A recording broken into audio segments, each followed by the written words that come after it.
Brown, would you please lead us?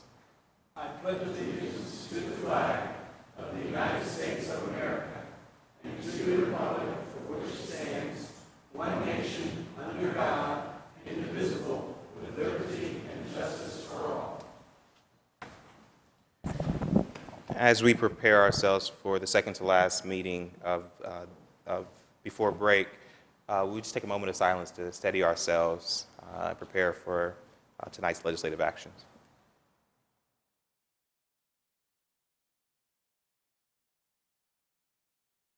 Thank you. Will the clerk now call the roll? Brown, Dorans, Favor, Remy, Tyson, President Hardin. Any person who takes any actions to obstruct or interfere with the conduct of tonight's meeting may be charged with disturbing a lawful meeting pursuant to Columbus City Code 2317.12. Any person who enters those areas of City Council chambers reserved for city officials or invited guests may be charged with criminal trespass pursuant to Columbus City Code 2311.21. Can I get a motion to dismiss with the reading of the journal? Please call the roll. Brown, Dorans, Favor, Remy, Tyson, President Hardin. Thank you, Madam Clerk. This week's communications received by the City Clerk's office are listed on the agenda and will be published in the City Bulletin. Are there any other communications to be read? Yes, President Hardin, members of council, I have a letter addressed to the City Clerk from the Franklin County Board of Elections dated today, July 22nd, 2019, stating the following. I hereby certify that the board has examined the part petitions for initiated charter amendment arts fee received by our office from you on July 11th, 2019. The numbers of valid and invalid signatures on the part petitions for the prospective initiative are as follows. Total signatures, 22,095. Valid signatures, 10,746. Percentage of valid signatures submitted relative to the total number of total raw signatures is 48.6%. The total number of voters, electors that participated in the 2017 general municipal election was 110,292. The number of electors who represent 10% of the total electors is 11,030. Barbara J. Reardon is a qualified elector of the City of Columbus. Michael J. Dvala is a qualified elector of the City of Columbus.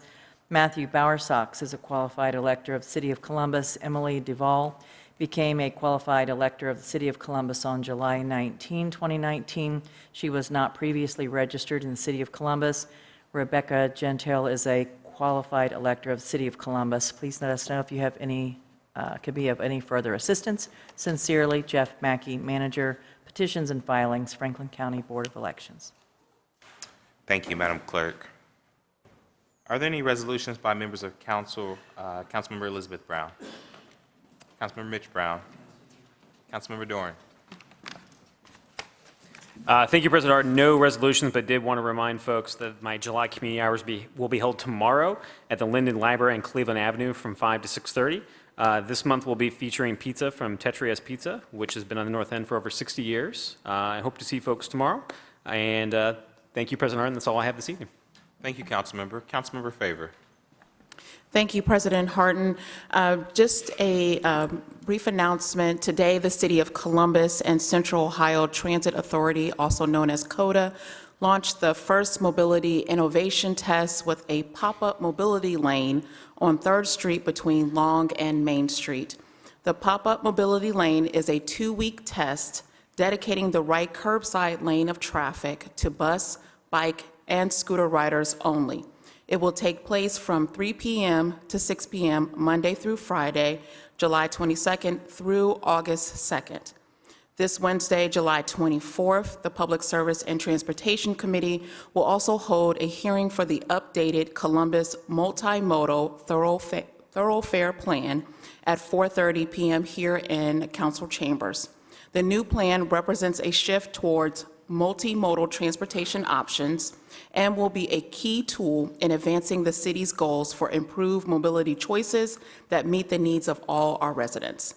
The Thoroughfare Plan includes a table and map of key transportation corridors designating necessary minimum right-of-way widths for future improvements. That is all.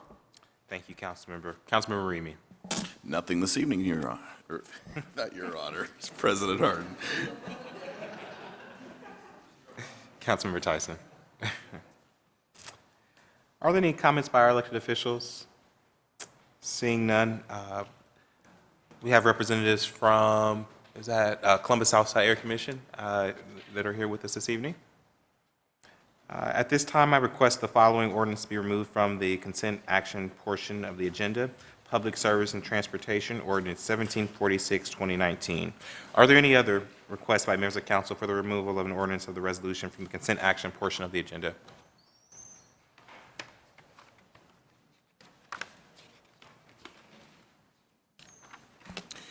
Council President Hardin, I ask that we table ordinance number 1936, 2019. I move that we table. Is that Hang on. not, don't do that yet. 1 second. You can.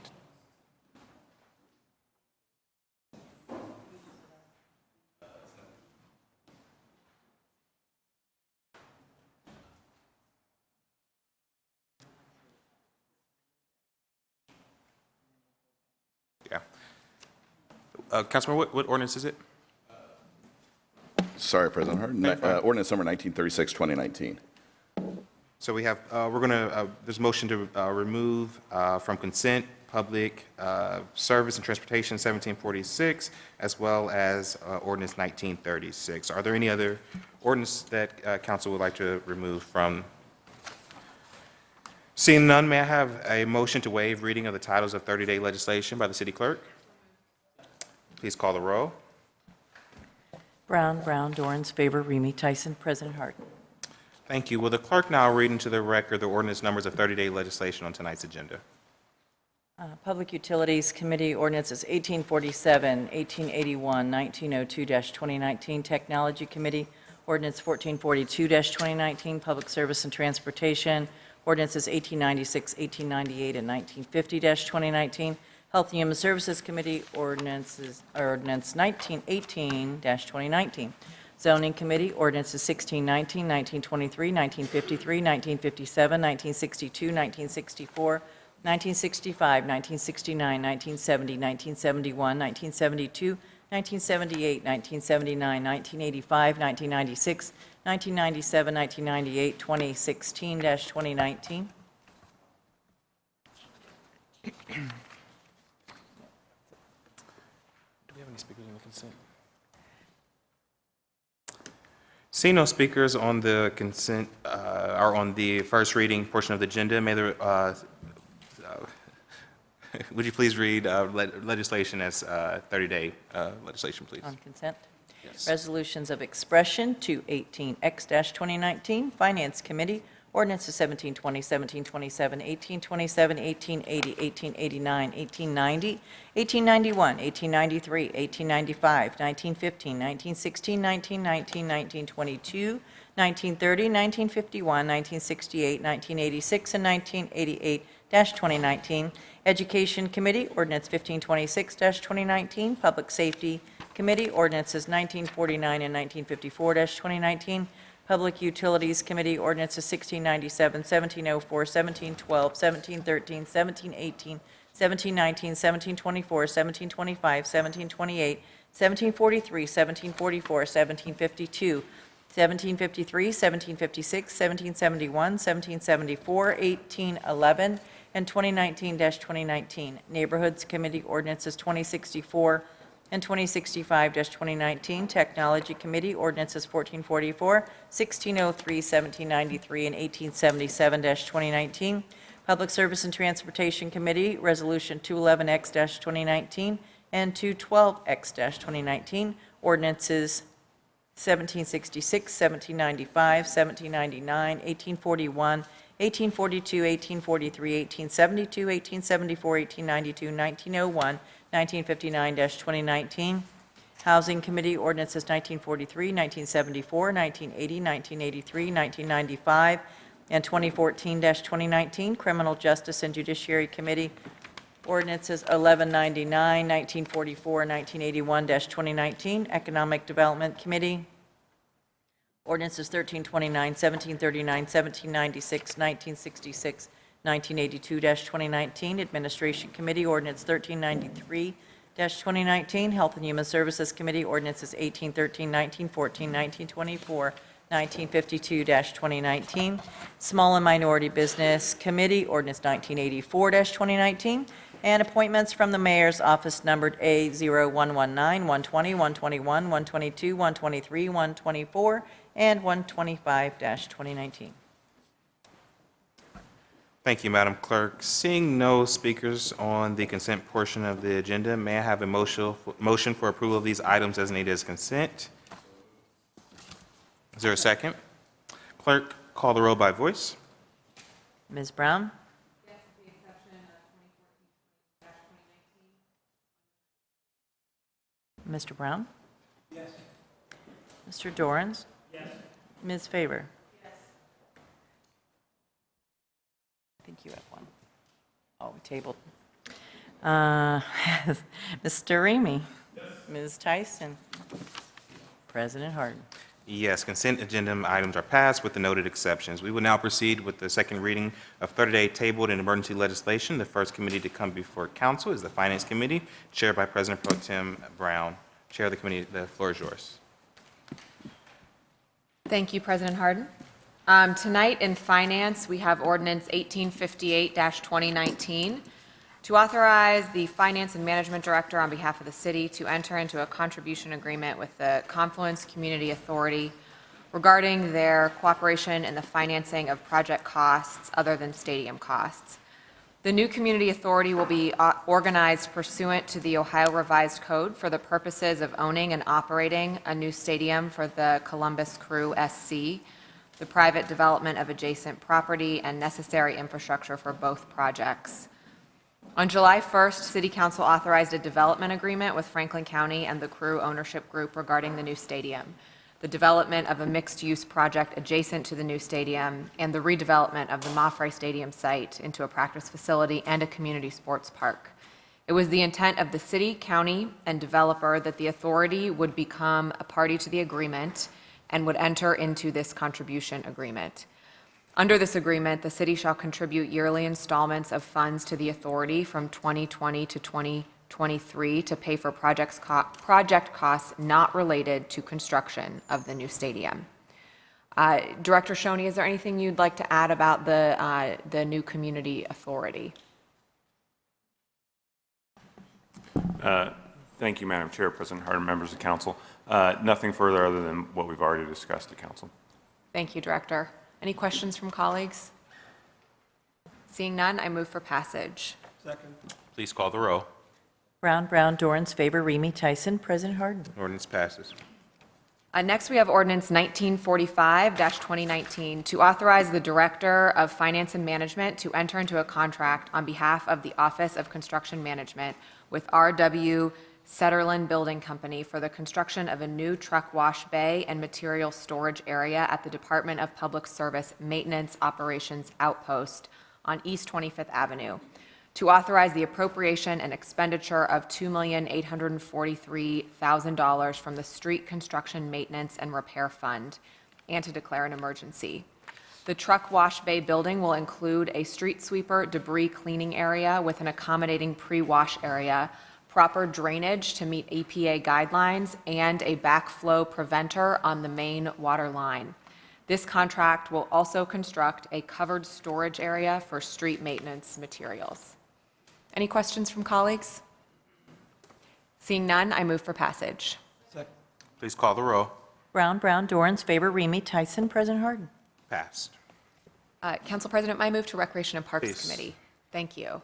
In Recreation and Parks, we have Ordinance 1875-2019 to authorize the Director of Recreation and Parks to enter into contract with WTD Development LLC for the reconstruction of the Olentangy Trail from 3rd Avenue to 5th Avenue, to waive the formal bidding provisions of the Columbus City Codes, to authorize the transfer of $132,336 between projects within the Recreation and Parks Bond Fund, to amend 2019 Capital Improvements Budget Ordinance 1326-2019, to waive the competitive procurement provisions of the Columbus City Code, to authorize the expenditure of $132,336 from the Recreation and Parks Voted Bond Fund, and to declare an emergency.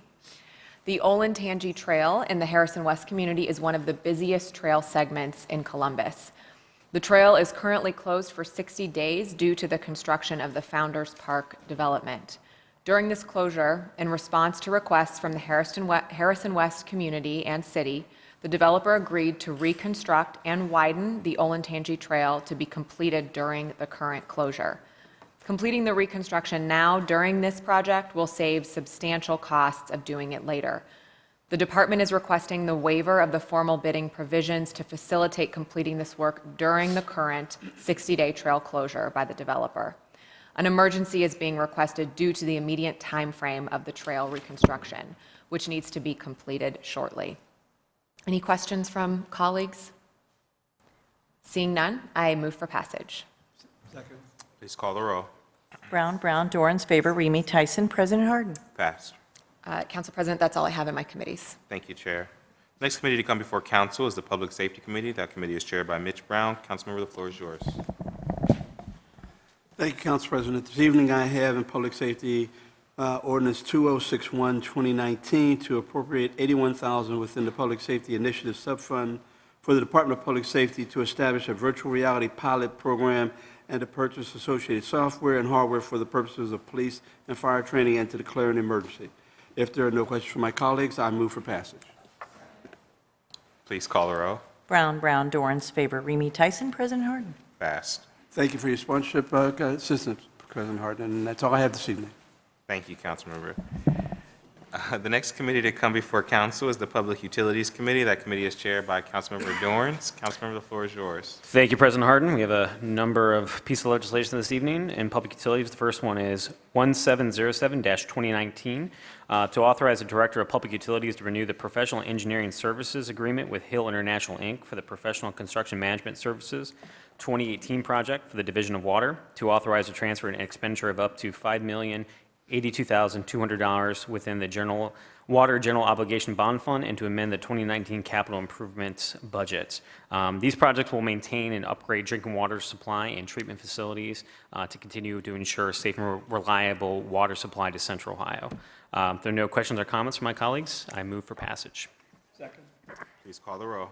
Brown, Dorans, favor, Remy, Tyson, President Hardin. Passed. Next, we have ordinance number 1710-2019 to authorize the Director of Public Utilities to enter into a plan modification with Ohio Malt Supply, Inc. for services in connection with the Deep Row Hybrid Poplar Program for the Division of Sewerage and Drainage, and to authorize an expenditure of $1,550,000 from the Sewerage System Operating Fund. This contract originally authorized Ohio Mulch Supply, Inc. to remove 30,000 tons of biosolids annually from our city's wastewater treatment facilities and reuse the biosolids in their Deep Row Hybrid Poplar Program. The biosolids are utilized as a nitrogen source to grow hybrid poplar trees, which will later be harvested for mulch. In addition, the biosolids will add valuable organic materials to the old abandoned mine site that is now repurposed as the New Lexington Tree Farm. Approximately 30 acres will be utilized per year at the New Lexington Tree Farm site, with trees being harvested every 6 to 8 years. If there are no questions or comments from my colleagues, I move for passage. Second. Please call the row. Brown, Dorans, favor, Remy, Tyson, President Hardin. Passed. Next, we have ordinance number 1714-2019 to authorize the Director of Public Utilities to enter into a construction contract with Fields Excavating, Inc. for the Olentangy River Road 24-inch waste water main Phase 1 project, to authorize the appropriation transfer of $2,198,677.56 from the Water System Reserve Fund to the Water Supply Revolving Loan Account Fund, to authorize the appropriation of expenditure of $2,198,677.56 from the Water Supply Revolving Loan Fund Account Fund, to authorize a transfer and expenditure of up to $2,000 within the Water General Obligation Voted Bond Funds to provide payment of prevailing wage services, the Department of Public Service, and for the Division of Water, and to authorize an amendment to the 2019 capital improvements budget. The goal of this project is to replace the existing water main that has experienced recent breaks. The replacement of this water main will continue to improve water service and decrease the burden on water maintenance operations and reduce water loss. If there are no questions or comments from my colleagues, I move for passage. Please call the row. Brown, Dorans, favor, Remy, Tyson, President Hardin. Passed. Thank you.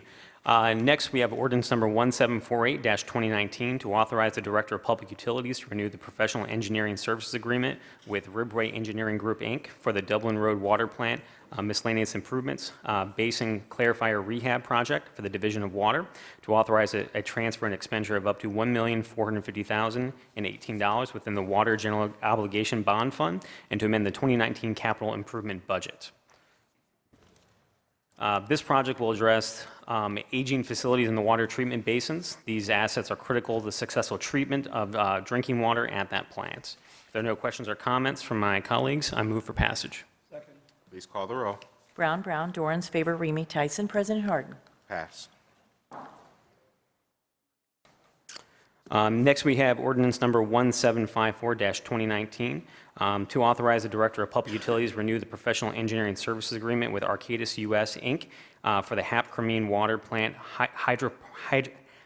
this is a tough one, hydrochloride disinfection improvement project. Thank you, Councilmember Brown, for the assist. For the Division of Water to authorize a transfer and expenditure of up to $2,159,645 within the Water General Obligation Bond Fund, and to amend the 2019 capital improvements budget.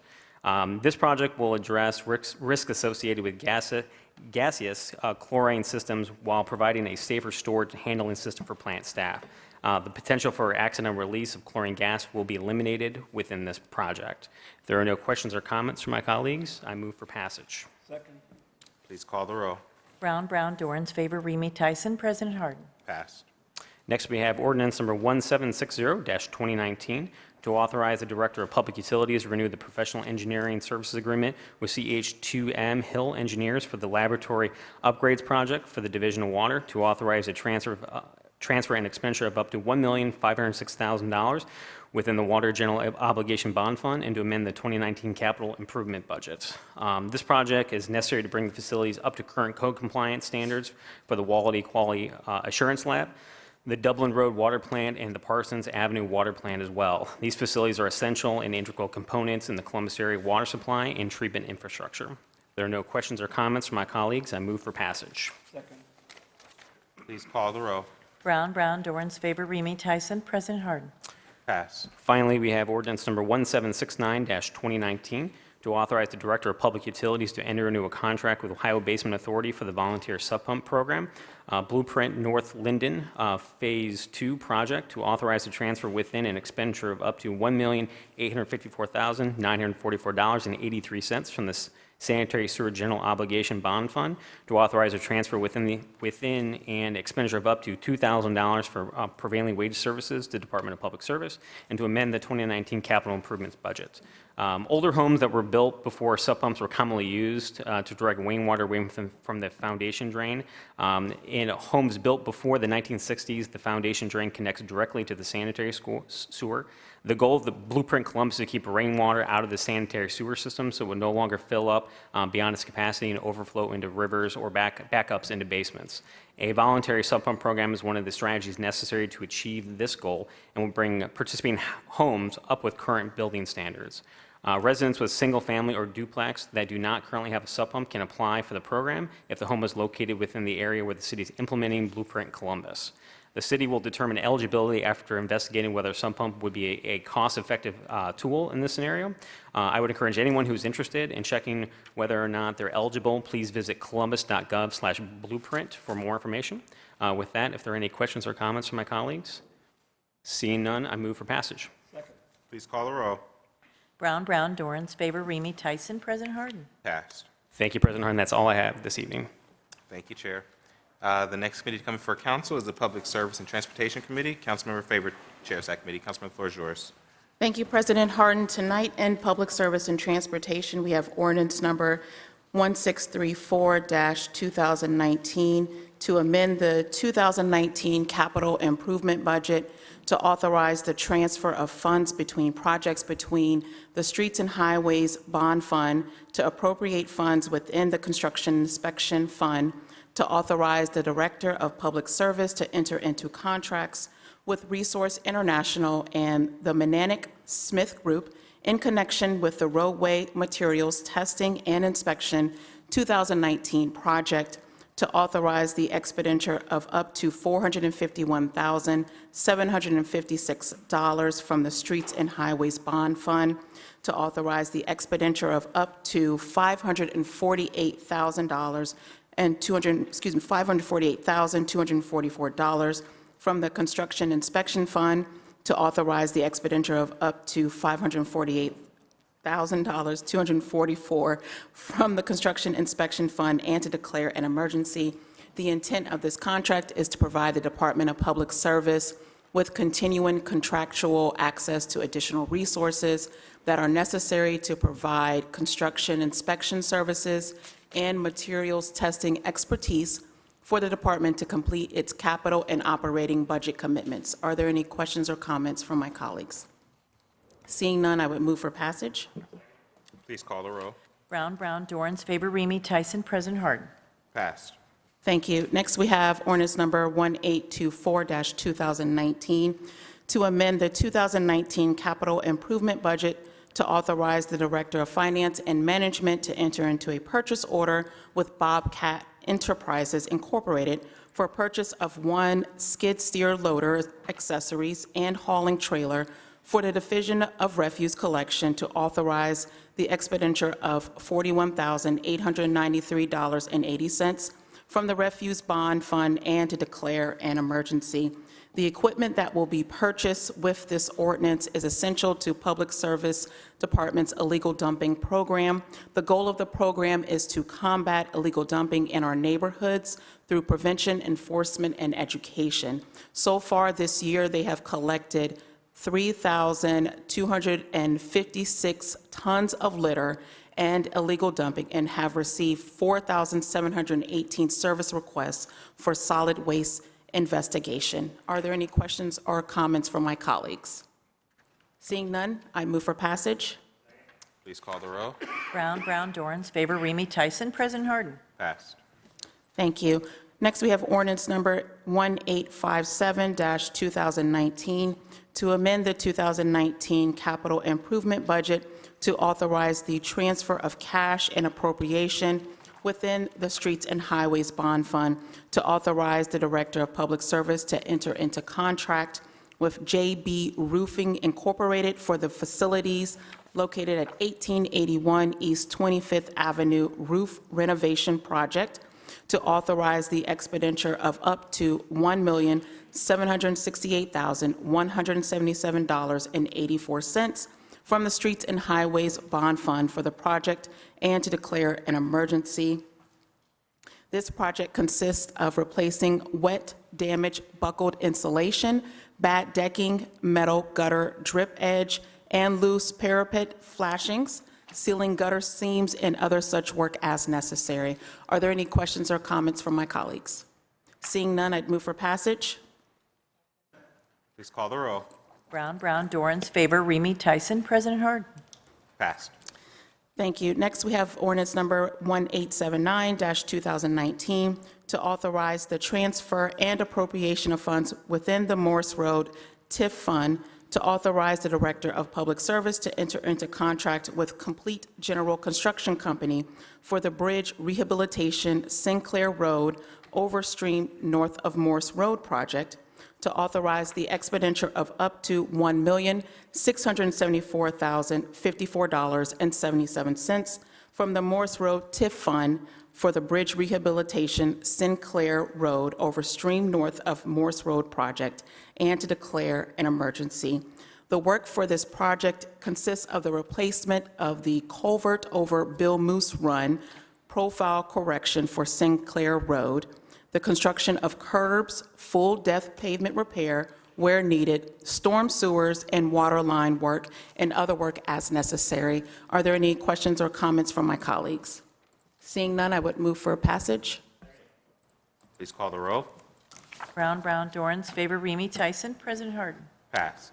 Thank you. And next, we have ordinance number 1933-2019 to appropriate funds within the Federal Transportation Grant Fund, to authorize and direct the city auditor to appropriate and transfer funds from the Special Income Tax Fund to the Streets and Highways Bond Fund, to authorize the Director of Public Service to enter into contract with Strasser, Paving Company for the resurfacing urban paving FRA-23-18.53 PID 106080 project, to authorize the expenditure of up to $1,632,385.54 from the Streets and Highways Bond Fund and up to $547,555 from the Federal Transportation Grants Fund for the project and to declare an emergency. The work for this project consists of repairing and resurfacing North High Street from Morse Road to East Stanton Avenue and Morse Road from Indianola Avenue to North High Street. It also constructs 19 ADA curb ramps along those streets. The work also consists of milling the existing pavement, overlaying with new asphalt concrete, minor curb replacement, replacing curb and sidewalk associated with installing ADA wheelchair ramps, full-depth pavement repair where warranted, and other work as necessary. Are there any questions from my colleagues? Seeing none, I would move for passage. Please call the row. Brown, Dorans, favor, Remy, Tyson, President Harden. Passed. And the last ordinance in the Public Service and Transportation, I believe, may have been put on consent. Ordinance number 1746-2019.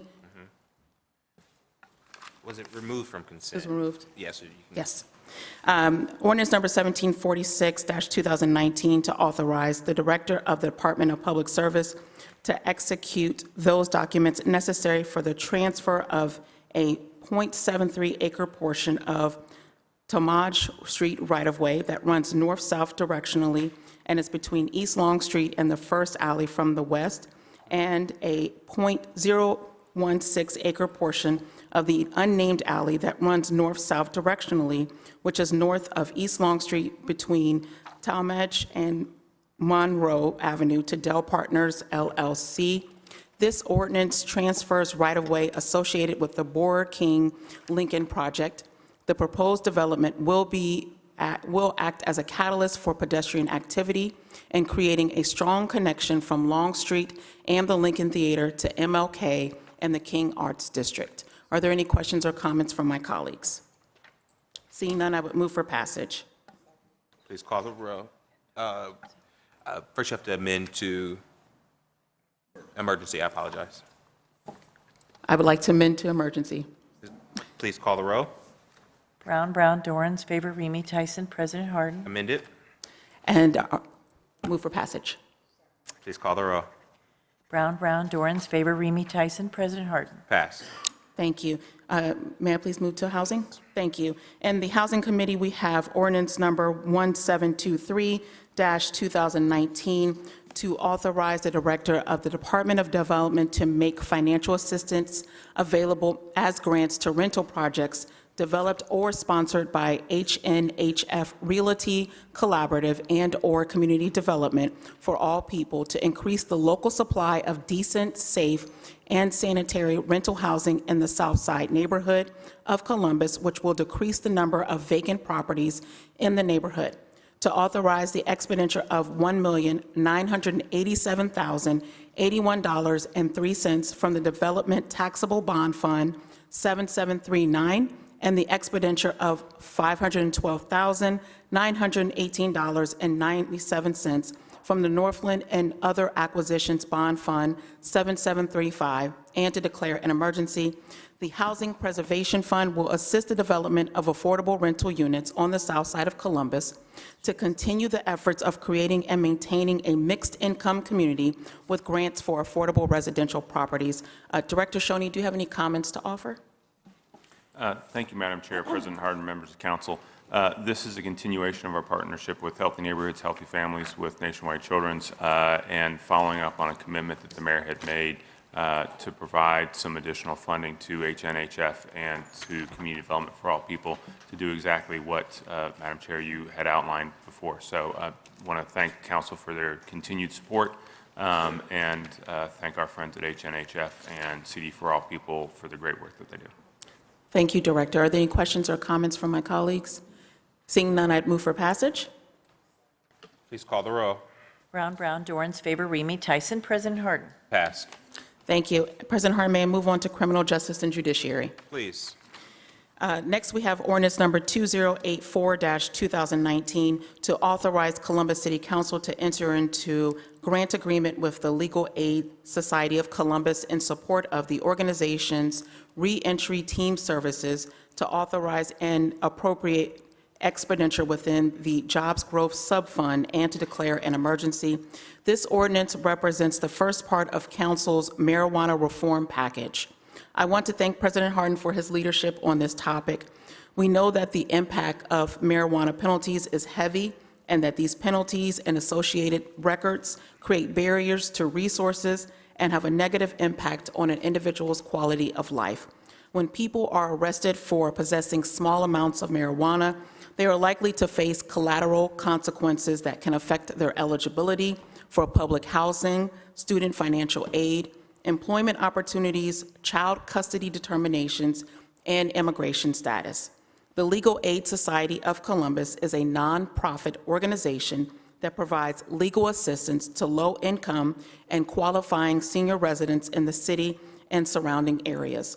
The Legal Aid Society's reentry team is focused specifically on assisting and empowering low-income individuals in overcoming collateral sanctions to criminal records through direct legal representation, leveraging the help of pro bono attorneys and student volunteers, and community engagement and education.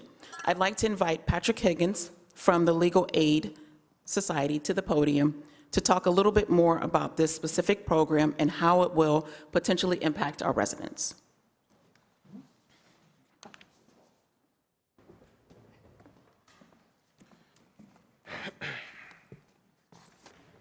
Good evening, President Hardin, Chair Favor, members of council. Thank you for the additional opportunity to be here tonight to speak with you. My name is Patrick Higgins. I'm a staff attorney at the Legal Aid Society of Columbus. I'm here on behalf of the Legal Aid Society of Columbus to share our agency's gratitude for your support and excitement to expand the capacity of our team focused on removing those collateral consequences to criminal records. This is a remarkably important step, as 1 in 6 Ohioans has a felony or misdemeanor conviction record. That number can jump to 1 in 3 if we talk about non-convictions, dismissals, arrests, other things that don't result in an actual conviction. Now, the number represents a significant portion of our neighbors who are held back from obtaining employment opportunities, whether that's work period, better work opportunities, the opportunity to move up within one's workplace, housing opportunities, everything that Chair Favor already mentioned. Now, our reentry team, which served over 450 individuals last year through those pro bono clinics, in-house representation, and community education, did so with the work and supportive services that are equal to the equivalent of about 1 full-time staff attorney. That's a huge number that we've leveraged through about 1 person's worth of work. I'd be remiss if I didn't turn around and recognize the other half of that work, Kathy Shear, who's sitting in the front row, as well as some other folks from the Legal Aid Society of Columbus here tonight. Now, your support will speak volumes about this issue. Your support will lead to an increase in over 70% of our capacity to do this work. Now that means more cases, it means more extensive service, it means more outreach, it means more partnerships. We look forward to all of that.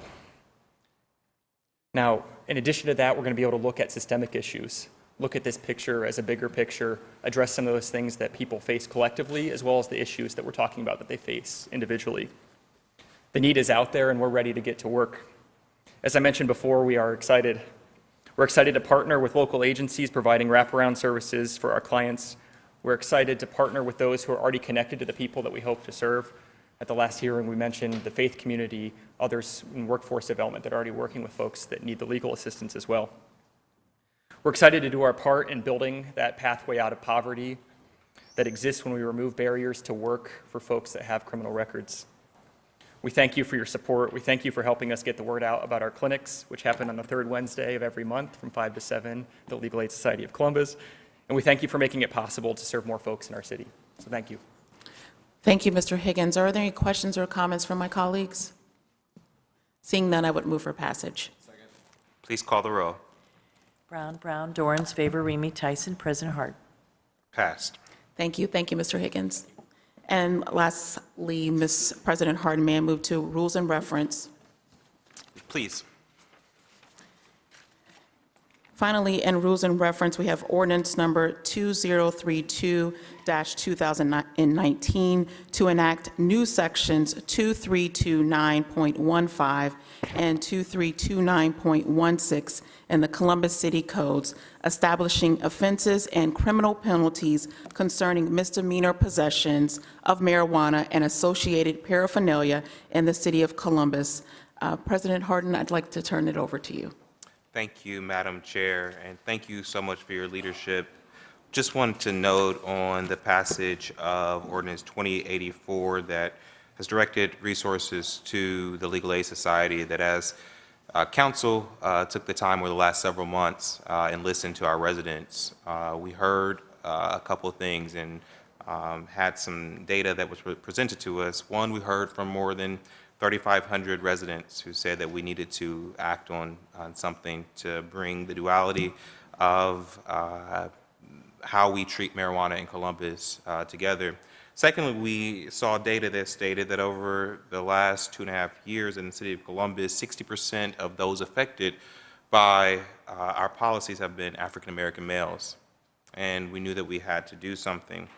I want to thank all the folks, all the community members that have engaged with us, who have shared their input, to my colleagues, to Mayor Ginther, to City Attorney Zach Klein and his staff, to Chief Quinlan, and many more for their willingness to engage in this conversation. We recognize that while tonight's legislation matters for Columbus residents, State House reforms like Senate Bill 3 that City Attorney Klein and County Prosecutor Ronald Bryan have been working on can go much further than what the city is legally permitted to do. I look forward to continuing to work with our colleagues at the State House alongside City Attorney to push for real criminal justice reform. We know that tonight's legislation isn't as us declaring mission accomplished, but it's progress acknowledged, and we're proud of it. As part of the two-part package legislation, Councilmember Favor read the title. This ordinance establishes a new section of Columbus City Code addressing penalties for marijuana possession and paraphernalia. State law states that up to 100 grams of marijuana constitutes a minor misdemeanor with up to $150 fine. Between 120 grams is a fourth-degree misdemeanor with up to $250 fine and up to 30 days in jail. This ordinance will establish new penalties in city code. Up to 100 grams of marijuana will constitute a minor misdemeanor and a $10 fine. Between 100 and 200 grams will constitute a minor misdemeanor and a $25 fine. Possession of paraphernalia will constitute a $10 fine and a minor misdemeanor. It's important to note that arrest or conviction for one of the aforementioned violations will not constitute a criminal record and will not need to be reported in response to any inquiries about the person's criminal record, including applications for employment and licenses. This legislation also makes the necessary exemptions for medical marijuana. Once this legislation goes into effect, marijuana still will be illegal in Columbus, and that is really important to reinforce. We are not encouraging recreational marijuana usage. However, we know that folks have smoked marijuana under current law, and it doesn't make any sense why folks in some parts of town can have marijuana and face no penalties, while folks in other sides of town are having trouble getting jobs or housing because of the same activity. Now, I would ask the City Attorney's Office, do you have any additional comments to make in terms of? Thank you, City Attorney. I believe we have a few public speakers on this ordinance. The first speaker to come before council is Mr. Greg Lee. Mr. Lee, Mr. Lee, welcome back to council.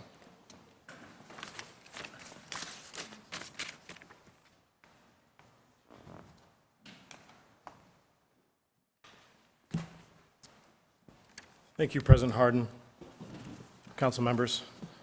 My name is Gregory Lee. I'm a native of Columbus, and I have a few associations I just want to call out.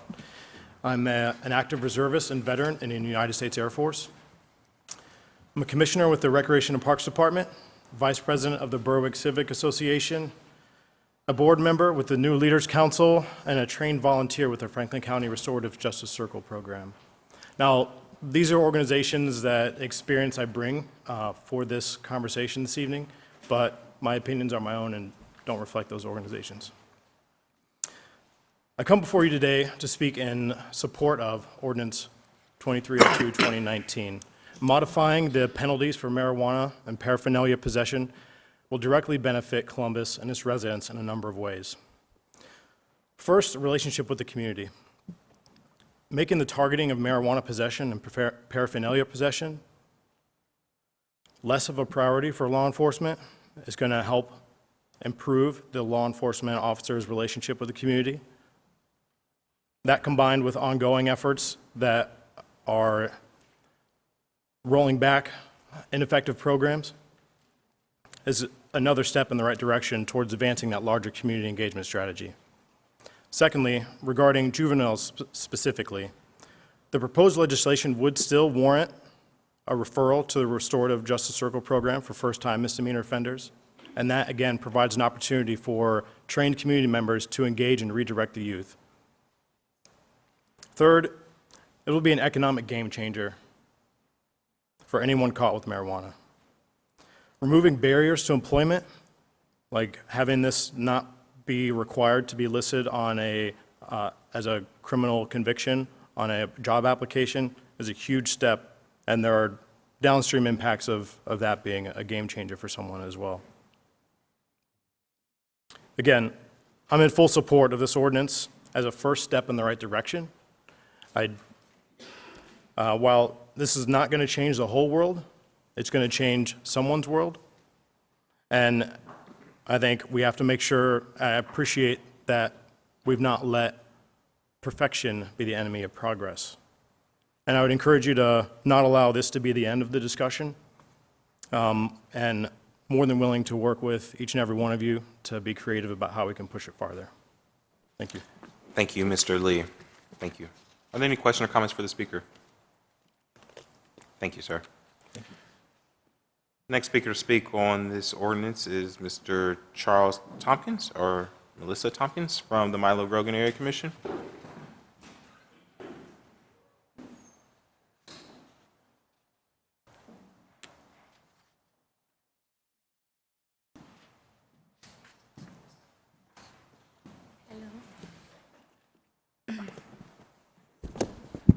I didn't wear heels today. Thank you, Chair, council members, for allowing me to speak today. And I just wanted to make a brief statement in regards to this proposal. So first and foremost, I want to thank council for even bringing this to the table and having discussions and about this, because I know for a fact that this has been something that has been a barrier for some of the young people in our neighborhood in Milo Grogan. And primarily it has been about being able to find a job and having to have that on their records. So I'm just grateful that this was brought to light and that we all had an opportunity to have a discussion about it. There are young people who I have spoken with, again, who, as the gentleman just said, this is going to be life-changing for them. For this passage. And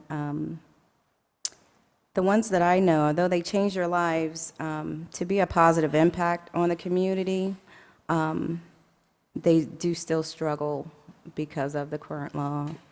I know as an adult, a part of growing up and deciding who you want to be is in part shaped by mistakes and knowing what type of person you do not want to be. With the passage of this reform, you give young people, I feel, a second chance. So making a mistake doesn't have to define who they are, but they have the opportunity to define that for themselves. Thank you again for even putting this on the table, having this discussion. And again, hopefully this is not the last, but we will continue to focus on barriers and work together to improve them for everyone. So thank you. Thank you so and much. I am for it. I got my heels on, so I put it up a little bit. Going off of what my wife was just talking about, me working in a community almost 95% of my life, I've worked work with a lot of youth, a lot of young youth every day. I get calls in the morning, 5:30, 6 o'clock in the morning, where some of them are crying because they can't find work. Everybody in the house tonight, I don't think there's nobody here that has not ever made a mistake. That's what life is, about making mistakes and then trying to correct your mistakes and then trying to achieve after you realize what mistake you have made. By doing what you are all doing here is setting a standard, not only to Columbus, not just Ohio, but all the United States. Because I feel like everyone should be looking at this. How can we have leaders if we're not looking at the whole situation? If we're not trying to figure out how to help our young people become stronger? And I say our young people because it's up to us to teach and encourage them that if they make a mistake, that's not the end of your world.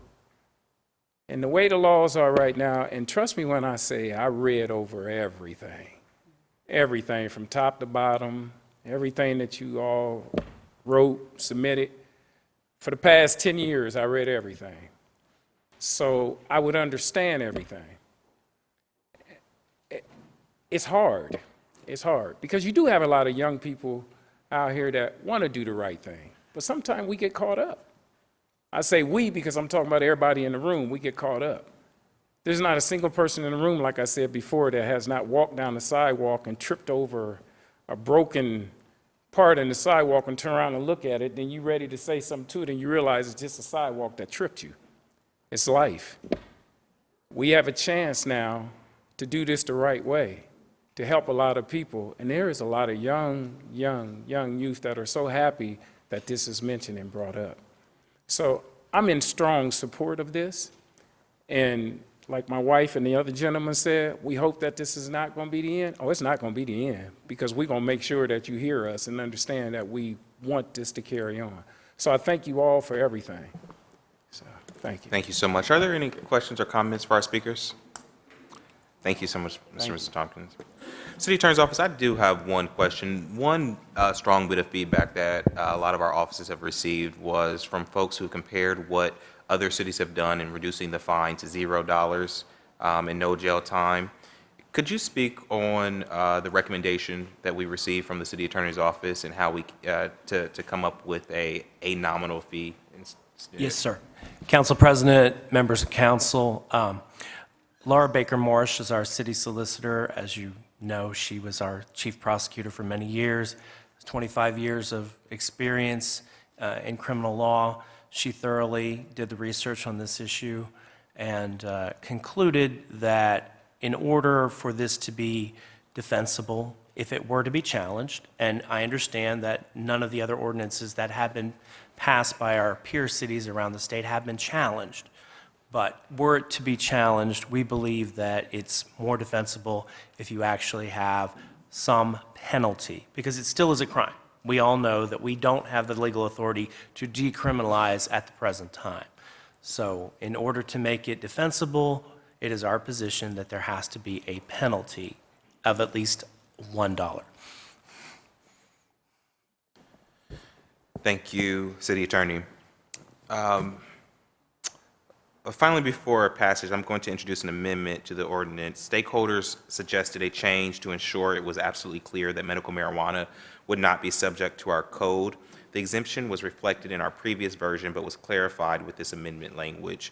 This is a technical, legally oriented change to the language of the ordinance that will not alter our intent to lower penalties for those possessing misdemeanor amounts of marijuana in the city of Columbus. Are there any comments on these pieces of legislation? Seeing none, I first move to amend as submitted to the clerk. Please call the roll. Brown, Dorans, Favor, Remy, Tyson, President Hardin. And now I move for passage. Please call the roll. Brown, Dorans, Favor, Remy, Tyson, President Hardin. Ordinance is passed. Thank you.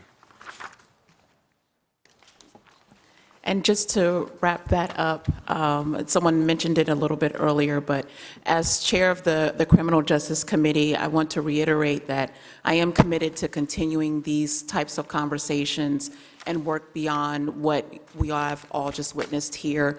The effectiveness of our criminal justice reform lies in our willingness to fix the perceived errors and unintended consequences of our criminal justice system. So I want to thank everyone that has participated over the last 3 months, whether it has been a hearing or writing a letter or actually having a meeting with any member of council. That concludes my report today. Thank you so much, Madam Chair. The next committee to come before council is the Economic and Development Committee. That committee is chaired by Councilman Remy. The floor for a while is yours. Thank you very much, President Hardin. We're got a hefty agenda tonight. It is July, and so that's the reality of it. We are just about halfway through. So I have a speaker for my first ordinance this evening, Jack Adams. I'd like to call you forward. He's the Director of Government Affairs for Calgon Carbon Corporation. Tonight I introduce ordinance number 1613, 2019, to authorize the Director of Department of Development to enter into an enterprise zone agreement with Calgon Carbon Corporation, CCC Columbus LLC, and BSC Columbus LLC for a tax abatement of 65% for a period of 10 consecutive years in consideration of a total proposed capital investment of approximately $3 million in real property improvements and $4 million in machinery and equipment, and the retention of 37 employees with an estimated annual payroll of approximately $2,230,297, and the creation of 15 net new full-time permanent positions with an estimated new annual payroll of approximately $716,706. Calgon Carbon is a leader nearly 75 years in production in the activated carbon and reactivation industry for many liquid and vapor phase applications, with complementary expertise in ultraviolet disinfection and oxidation, ion exchange technology, and ballast water treatment. Calgon Carbon is proposing to invest a total project cost of approximately $3 million in real property improvements and $4 million in machinery and equipment to renovate existing production and warehousing facilities consisting of approximately 12,000 square feet located at 835 North Cassidy Avenue, Columbus. The company anticipates that the development of the proposed project will lead to the retention of 37 employees and the creation of 15 net new full-time permanent positions.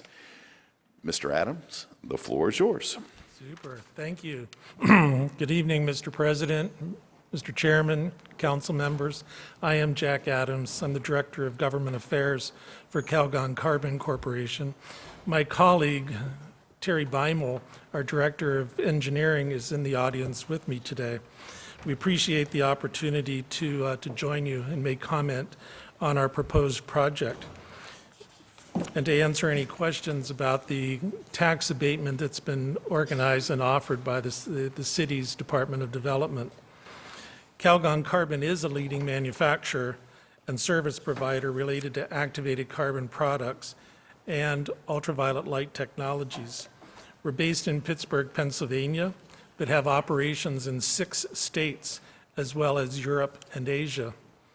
The predecessor to Calgon Carbon was established in 1942 to produce activated carbon product for U.S. Department of Defense to protect warfighters from chemical and biological warfare environments. To this day, Calgon Carbon is the only manufacturer of that material for Department of Defense. I brought some show and tell materials. If I can provide them to council, that'd be great. Throughout its history, Calgon Carbon has been a pioneer in creating new activated carbon products. The company currently provides activated carbon products in over 700 different applications, ranging from purifying air and drinking water to purifying food and pharmaceutical products and removing mercury from coal-burning power plants. Calgon Carbon's Columbus plant is located at 835 North Cassidy Avenue. This is an old site and has not had the benefit of investment in recent history.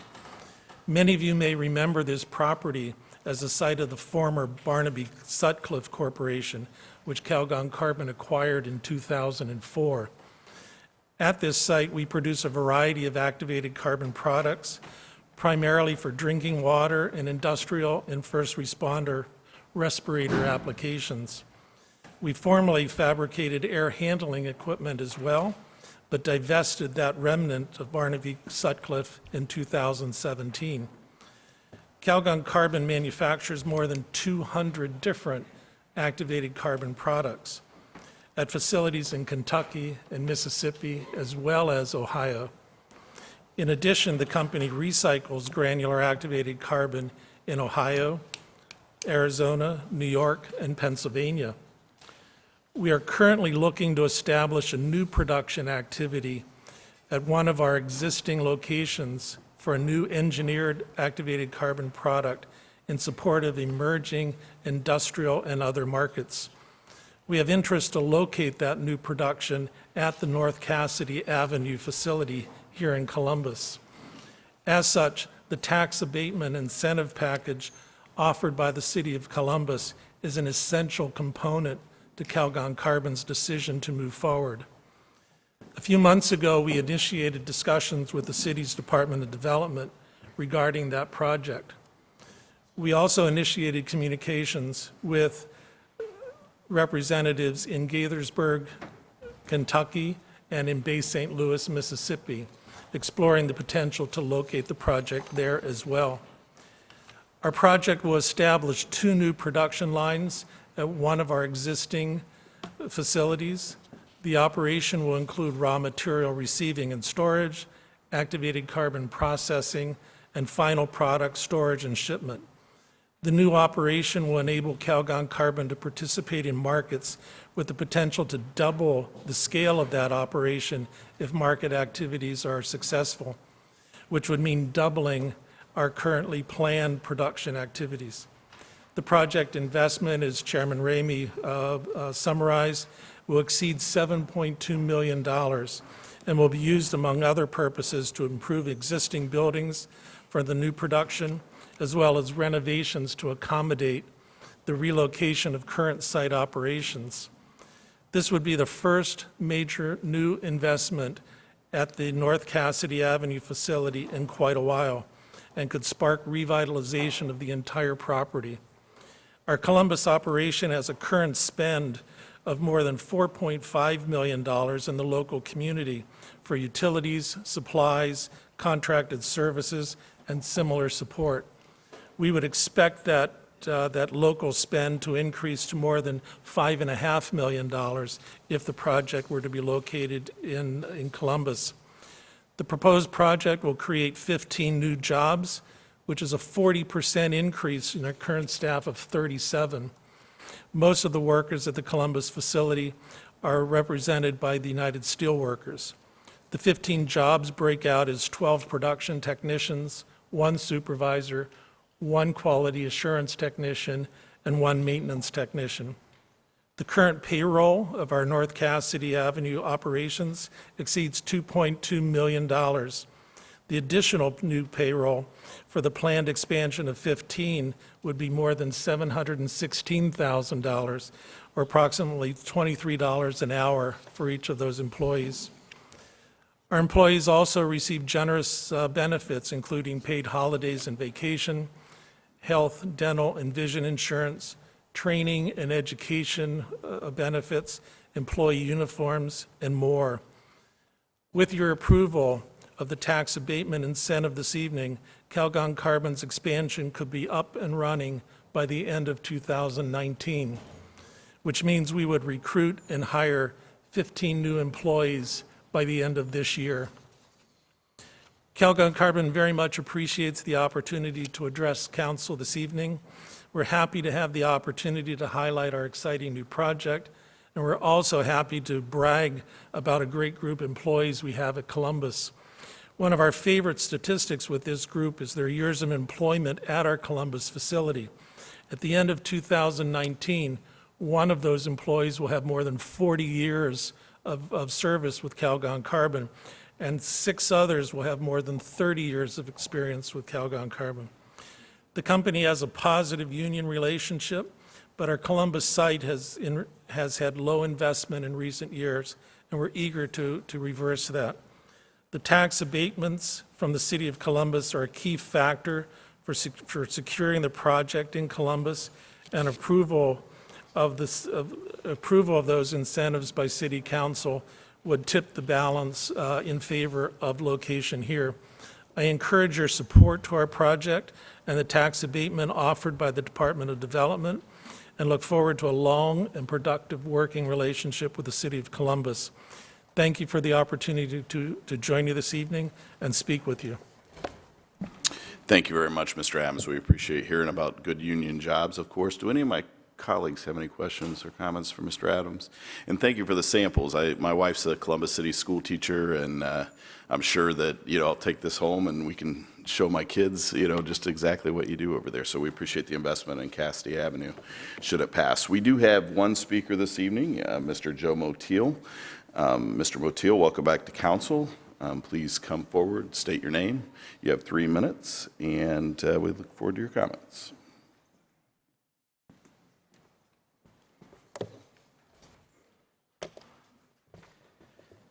President Hardin, members of council, Pro Tem Brown, Joe Moteal, reside at 167 West Cook Road, Columbus.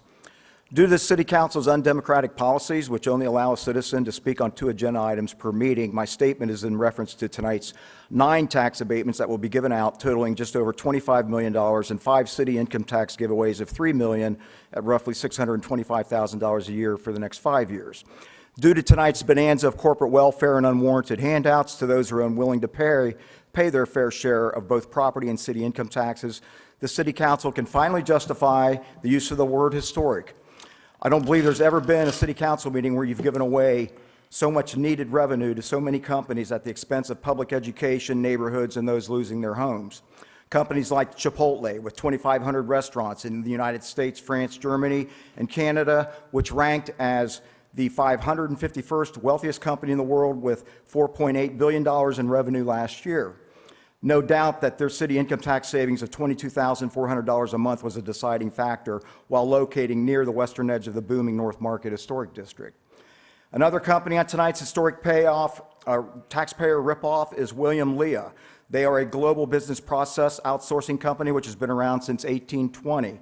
After being in business for nearly 200 years, City Council wants to make sure they could continue their long-standing success by giving them a much-needed early Christmas bonus of about $18,000 a month. And back again from just over 1 year ago from receiving a tax abatement, one of Central Ohio's leading real estate developers that has constructed more space over the last 10 years than any other developer, the Daimler Group has its fingers crossed again that someone will occupy yet another one of their so-called speculative warehouses just down the street from the one that they received last year on a tax abatement. That will create 10 jobs, but they will need an additional $1.6 million tax abatement in order for this project to be successful. But what would an historic night like tonight be without one of Columbus's premier tax abatement recipients and one of the largest City Hall campaign contributors, the Pizzuti Company, for not one but 2 tax abatements totaling about $18 million for dishing out $33 million to build, if you wish to believe again, speculative warehouses, while creating not 10 but 20 total jobs promising to pay $15 an hour. And as I've said before, it's questionable that workers will even be guaranteed 40-hour work weeks along with other health care and retirement benefits at these projects.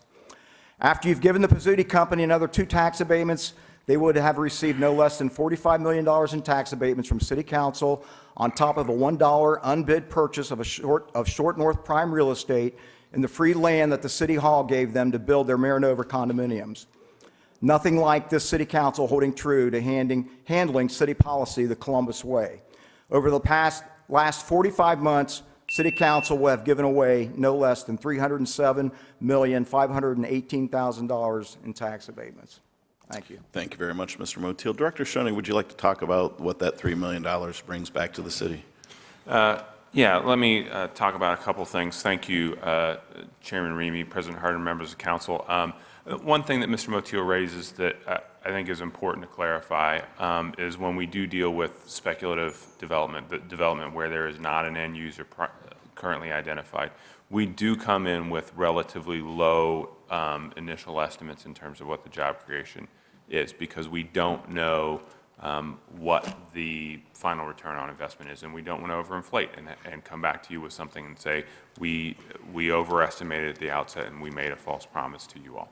So I think that is part of where that estimate is. We do know that we are very confident that those will come in and produce more jobs than we are promising today. But as we approach those, our history has been to come in with very low minimum level commitments on jobs, recognizing that they are speculative developments, and won't know the full impact until those are leased up.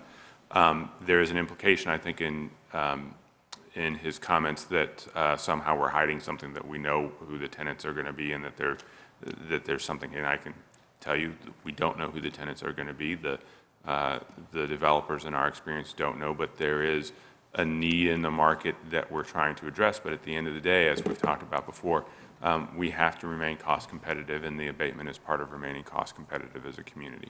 In terms of what we get, I think what we'll see, and we'll see this in some of the legislation later, we get multiples back in terms of investment.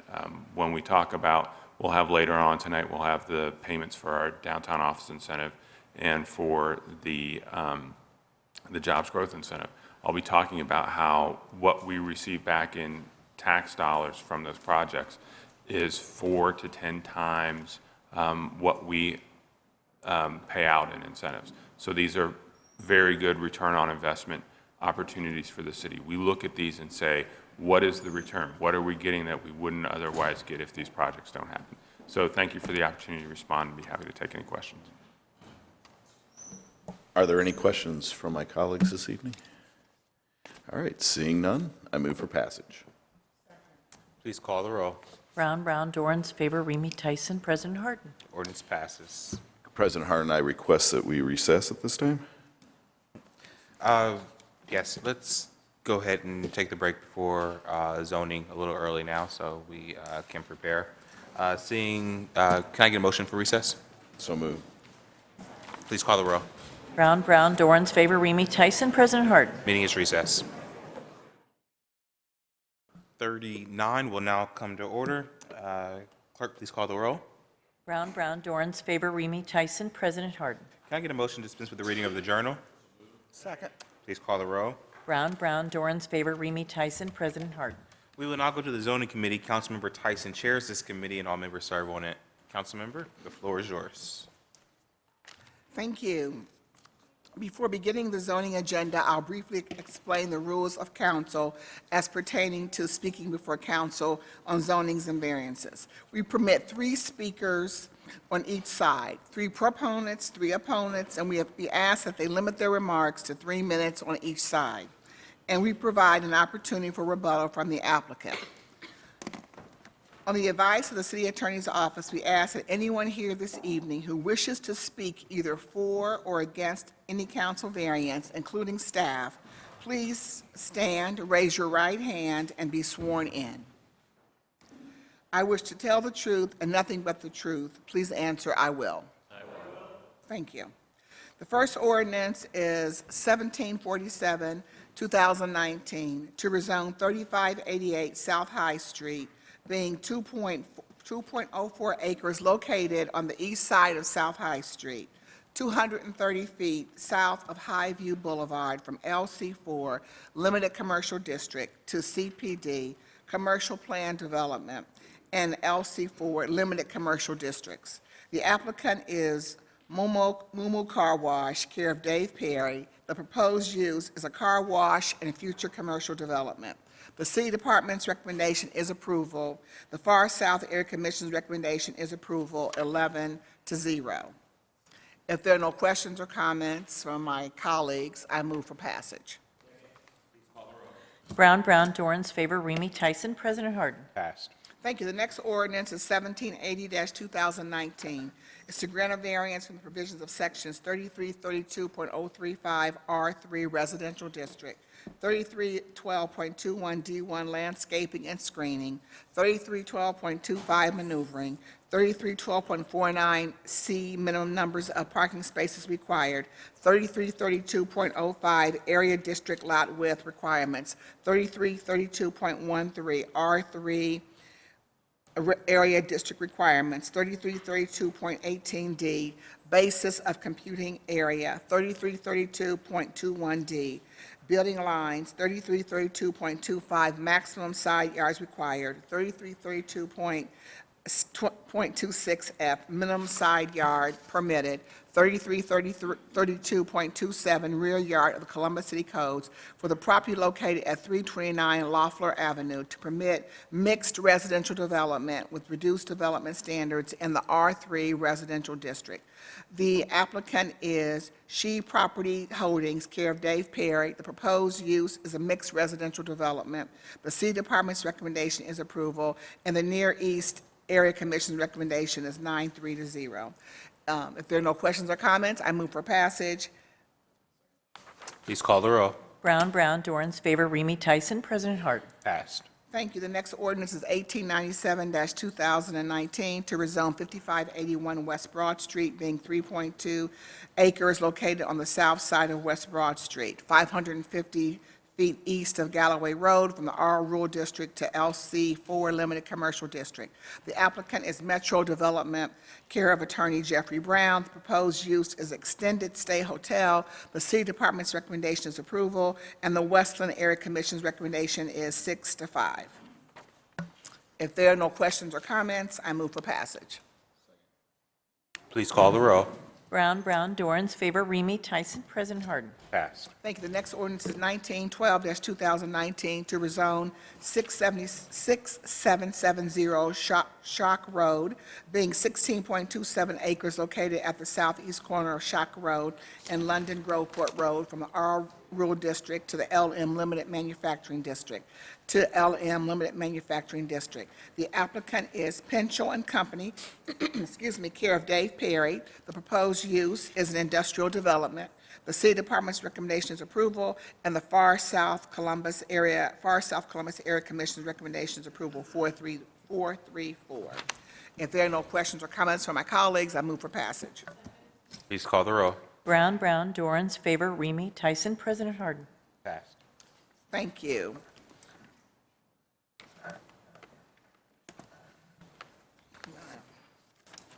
You know, I need to go back. I think I have a speaker slip on 1780. 1780 is 2019. Okay, yeah, I think you could still take it. You could. I can just go back. Okay, on 1780-2019, I do have a speaker on this. I think it's Henry Schwartz. Is that right?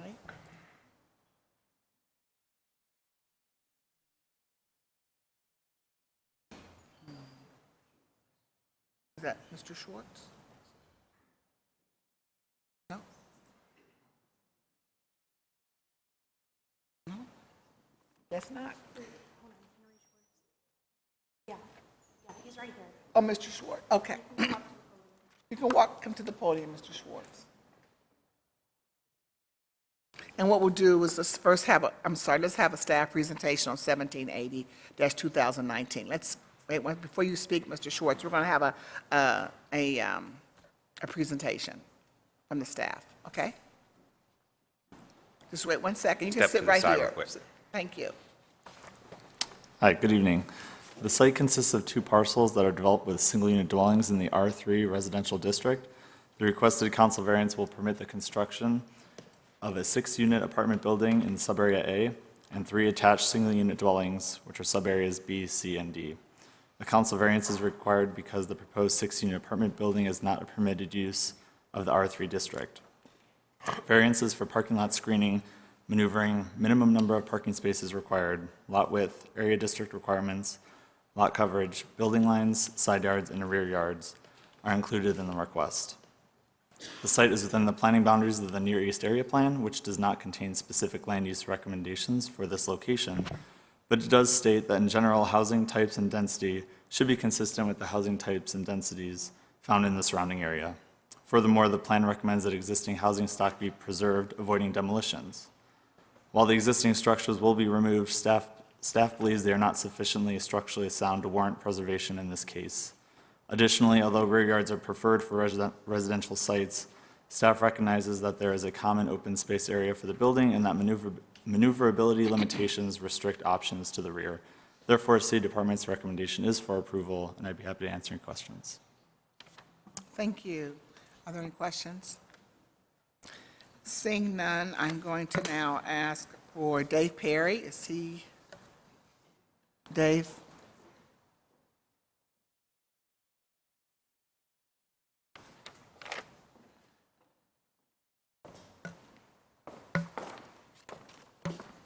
Good evening. Yes, good evening, President Hardin, Zoning Chair Tyson, and all council members. My name is Dave Perry. I'm the consultant on this application. The proposal is to redevelop the site with a total of 9 units, six units of apartments and 3 units of townhouses for sale. Councilmember Tyson, I'm sorry for the long list of variances, but the reason for that long list of variances is because of the 2 housing types, and that within the same development there are product for sale and product for rent. So there are a number of citations that wouldn't be the case if it was all rental or all ownership. So sorry for the long list. No problem. The project, the Near East, one of the things I like about the Near East Area Commission is a great deal of openness towards diversity of housing in both styles and income levels and so on. And this project is attempting to hit a mid-market on rental and also a for-sale market with the townhouses. The townhouses are probably in the 400,000 area when they're done, and then we have the 6 apartments consisting of 4 one-bedrooms and 2 two-bedrooms. It is very much consistent with the Near East Area Commission in general and in the immediate vicinity. The Board of Zoning Adjustment about 9 months ago approved a 7-unit townhouse project within a stone's throw of this. It's very close to the Bryden Road, and the Historic District, and there are fabulous houses and apartment buildings on Bryden Road also. So it's very much consistent. It's supported by the commission and by city staff. Thank you, Mr. Perry. So then you can come back after we hear from Mr. Schwartz. Mr. Schwartz, please state your name and who you represent, and you have 3 minutes. Thank you, President Hardin and council members of City Council. Thank you for giving me the opportunity to speak tonight. My name is Henry Schwartz. My wife Candace and I own the parcel adjacent to the proposed council variance. The variance will seriously affect the parcel we own, which is not what Section 3307 permits. If you look at the site plan, it will become obvious. Less than a year ago, I was approached by a representative for this project to sell my parcel. The representative did not indicate why he wanted the land.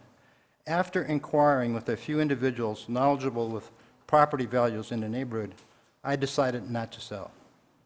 Several months later, I received the following odd text from that representative, and I quote, "Wanted to wish you and your family the best with your lot.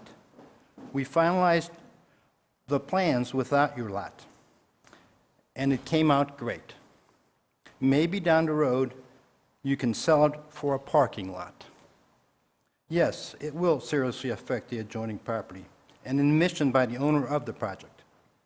I would like City Council to reject this variance or table it, allowing myself and the owners to negotiate a fair price for the sale of the lot. Once the lot becomes part of the project, it will be far better for the entire neighborhood." So I want to be clear. So the lot, are you talking about your lot or? If you can bring up the project, it just breaks there's a small area, and we're right next to it. And it's very obvious if you bring up the, if you can bring up the. Okay, I'm just trying to be. Or I have it here.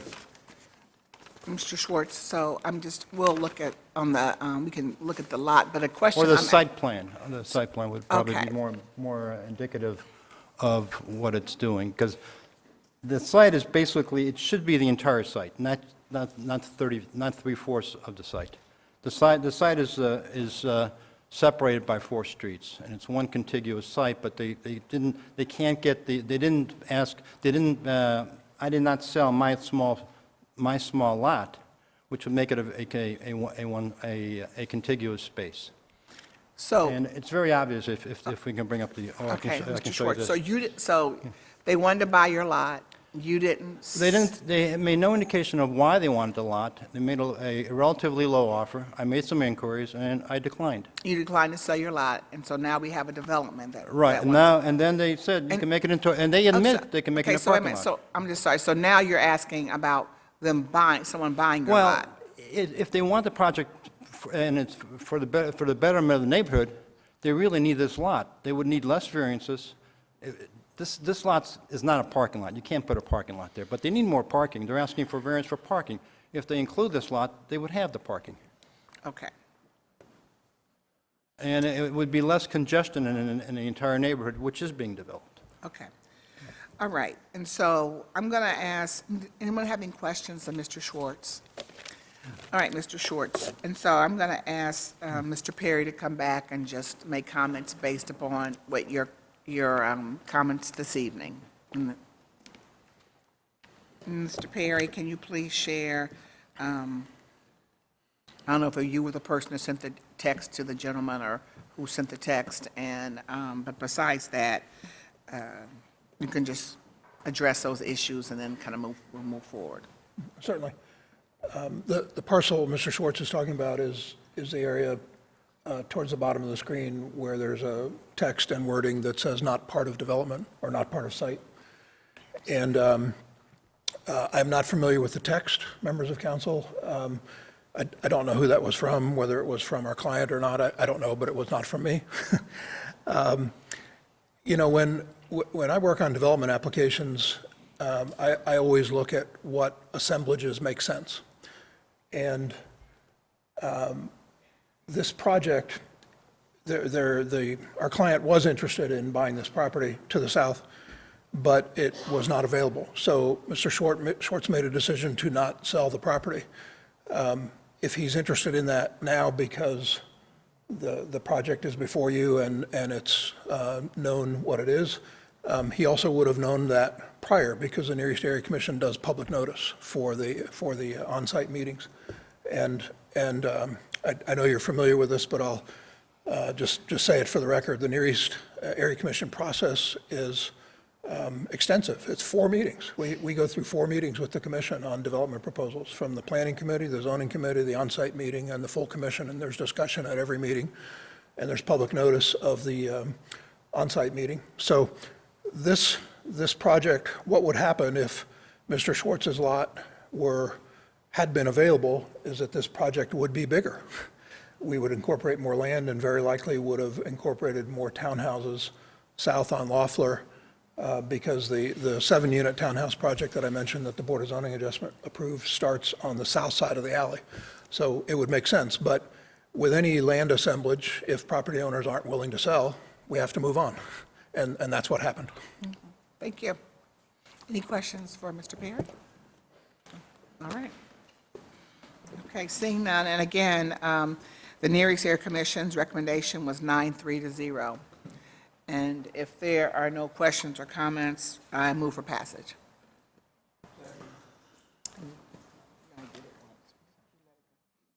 Please call the roll. Brown, Dorns, favor, Remy, Tyson, President Hardin. Passed. Thank you. All right, the next ordinance is 1927-2019 to rezone 199 Hinkle Road, being 1.33 acres located at the southeast corner of Hinkle and South 6th Street, from M Manufacturing and LP1 Limited Private Parking Districts to CPD Commercial Plan Development District. The applicant is Franklin International Incorporated, care of Attorney Jill Tangman. Proposed use is a parking lot. The City Department's recommendation is approval. The Columbus South Side Area Commission's recommendation is approval, 12 to 0. If there are no questions or comments, I move for passage. Brown, Dorns, favor, Remy, Tyson, President Hardin. Thank you. The next ordinance is 1932-2019 to grant a variance from the provisions of sections 3356.03, C4 permitted uses of the Columbus City Codes for the property located at 999 East Dublin Granville Road to permit a ground floor residential uses in the C4 commercial district. The proposed applicant is National Church Residences. The proposed use is a multi-unit residential development. The City Department's recommendation is approval, and the Northland Community Council's recommendation is approval, 15-0. If there are no questions or comments, I move for passage. Brown, Dorans, favor, Remy, Tyson, President Hardin. Passed. Thank you. The next ordinance is 1939-2019 to grant a variance for provisions of sections 3356.03, C4 permitted uses of the Columbus City Codes for property located at 3323 Refugee Road to permit an appliance and household goods restoration business in the C4 commercial district. The applicant is Sultan Hawaja, care of Scott McKnight. The proposed use is an appliance and household goods restoration. The City Department's recommendation is approval, and the Mid-East Area Community Collaborative recommendation is approval, 10-0. There are no questions or comments. I move for passage. Please call the row. Brown, Dorans, favor, Remy, Tyson, President Hardin. Passed. Thank you. And the final ordinance in zoning this evening is 1281-2019 to grant a variance from the provisions of sections 3332.037 R2F Residential District, 3312.273 Parking Setback Line, 3312.49C Minimum numbers of parking spaces required, 3332.05 B2 Vision Clearance, 3332.14 R2F Area District Requirements, 3332.18D Basis of Computing Area, 3332.21 Building Line, 3332.25B Maximum Side Yards Required, 3332.26C Minimum Side Yard Permitted in the Columbus City Codes for the property located at 364 East Whittier Street to permit a mixed-use development with reduced development standards in the R2F Residential District. The applicant is Whittier ABC Company LLC, care of Attorney David Hodge. The proposed use is a mixed-use development. The City Department's recommendation is approval, and the Columbus Southside Area Commission's recommendation was disapproval. I'll first ask for a staff presentation. President Hardin, Chair Tyson, member of the council. The site is developed with a vacant 7,000 square foot appliance store, which was rendered non-conforming with the city-sponsored downzoning of the area to R2F Residential District in 1999. The requested council variance will permit the western half of the existing building to be converted into 2,945 square feet of eating and drinking establishment space, and will permit the eastern half of the building to be replaced by a 5-unit apartment building, including one live-work unit containing 510 square feet of office space on the ground floor. A council variance is necessary because the R2F residential district does not permit commercial uses, nor does it permit more than 2 dwelling units on one lot. The request also incorporates variances for parking setback, required number of parking spaces from 48 to 5, vision clearance, area district requirements, lot coverage, building setback, and side yard standards. This site is within the area of the South Side Plan, which recommends medium to high density residential uses at 10 to 16 units per acre at this location. However, this site contains existing commercial uses and is located in a walkable transit served corridor. As such, the parking variance to provide 1 parking space per residential unit is supported, noting that a commercial parking deficit already exists on the property, with 28 parking spaces being required for the existing retail use, and taking into consideration that this proposal reduces the total commercial square footage by half. Finally, the building elevations reviewed by the Planning Division are consistent with the recommendations of the South Side Plan and the Columbus Citywide Planning Policies Design Guidelines. Therefore, staff's recommendation is for approval, and I'm happy to answer any questions, but we'll defer to Traffic Management Division on the requested parking variance. Traffic, Daniel, do you want to speak on the parking issue?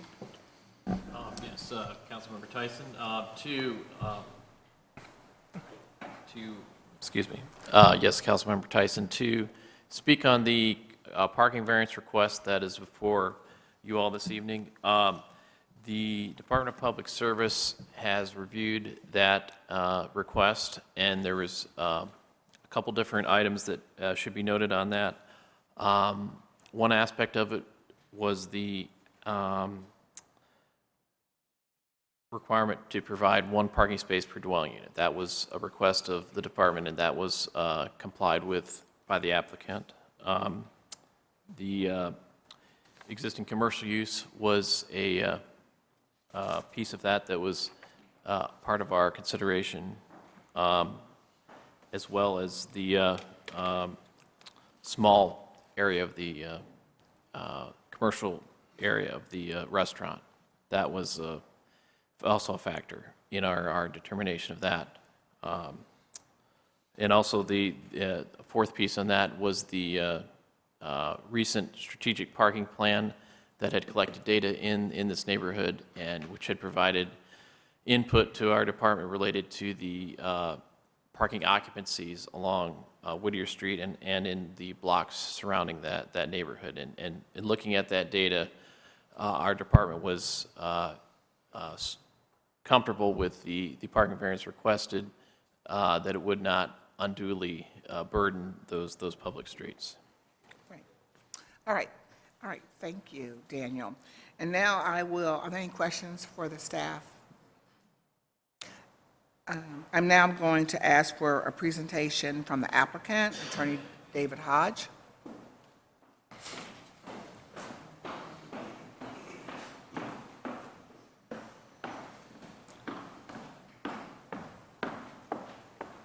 Good evening, Mr. Hodge. Good evening.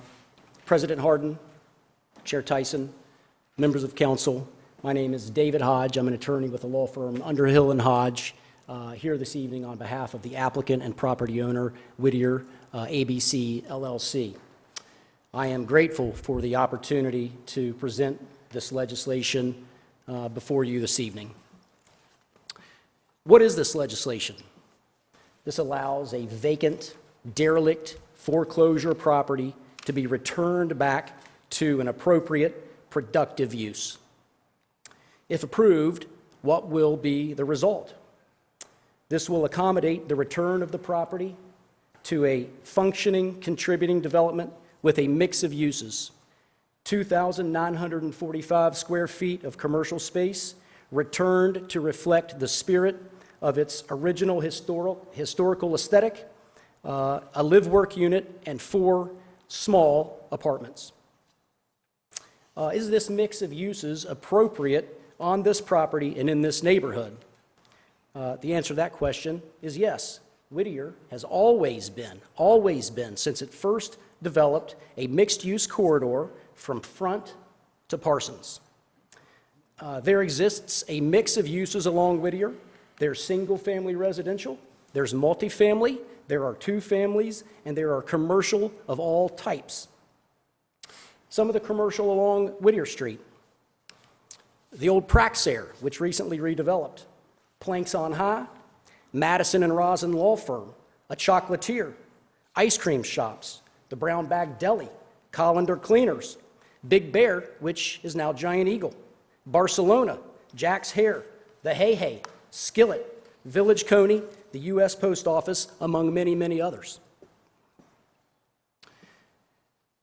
There's an inscription on a public building in Pennsylvania that says this: all public service is a trust given in faith and accepted in honor. Columbus, we know, is growing and expanding, and in the capable hands of this council and your predecessors has become and will continue to be a national epicenter of opportunity in terms of education, employment, affordability, and cost of living, all areas critical to long-term regional success. I trust in you. I've seen your excellent work over and over. As Columbus experiences this rapid growth, this boom time, and we're in a boom time, we are experiencing some growing pains. Change is hard, but the opposite of change is stagnation. If we are stagnant, we're failing. Before you tonight with this legislation is property zoned in the R2F district, but it is not a raw R2F property. This property is developed. It developed long before it was zoned in the R2F district. It actually developed before zoning even existed in the city of Columbus. Today, as it exists, it does not comply with the R2F from a use perspective or from a zoning perspective. It doesn't comply with use. It doesn't comply with parking. It doesn't comply with side and front setbacks. It does not comply with rear yard, lot coverage, intersection triangles, etc. This legislation seeks to legitimize these existing legal nonconforming conditions and to introduce a new commercial use and its associated parking. This legislation is before you with the full recommendation of city staff, planning, zoning, and public service traffic management. Not all of the variances included in this legislation were supported by the Area Commission. Ultimately, though their zoning committee did support them all. We worked very hard along the way with this project to earn the support of the dissenters. We compromised in many, many ways all along the way. We started with a concept of 13 units. We reduced it to 9. We then decided to go back through the process formally, and reducing it to 5 units. We removed the patio. We reduced the height. We committed to natural materials, and we committed to a 6-foot privacy fence along the eastern perimeter at the residential property. We believe we've earned council's support for this request. We believe the facts warrant your support, and we believe the law warrants your support, and we respectfully request it.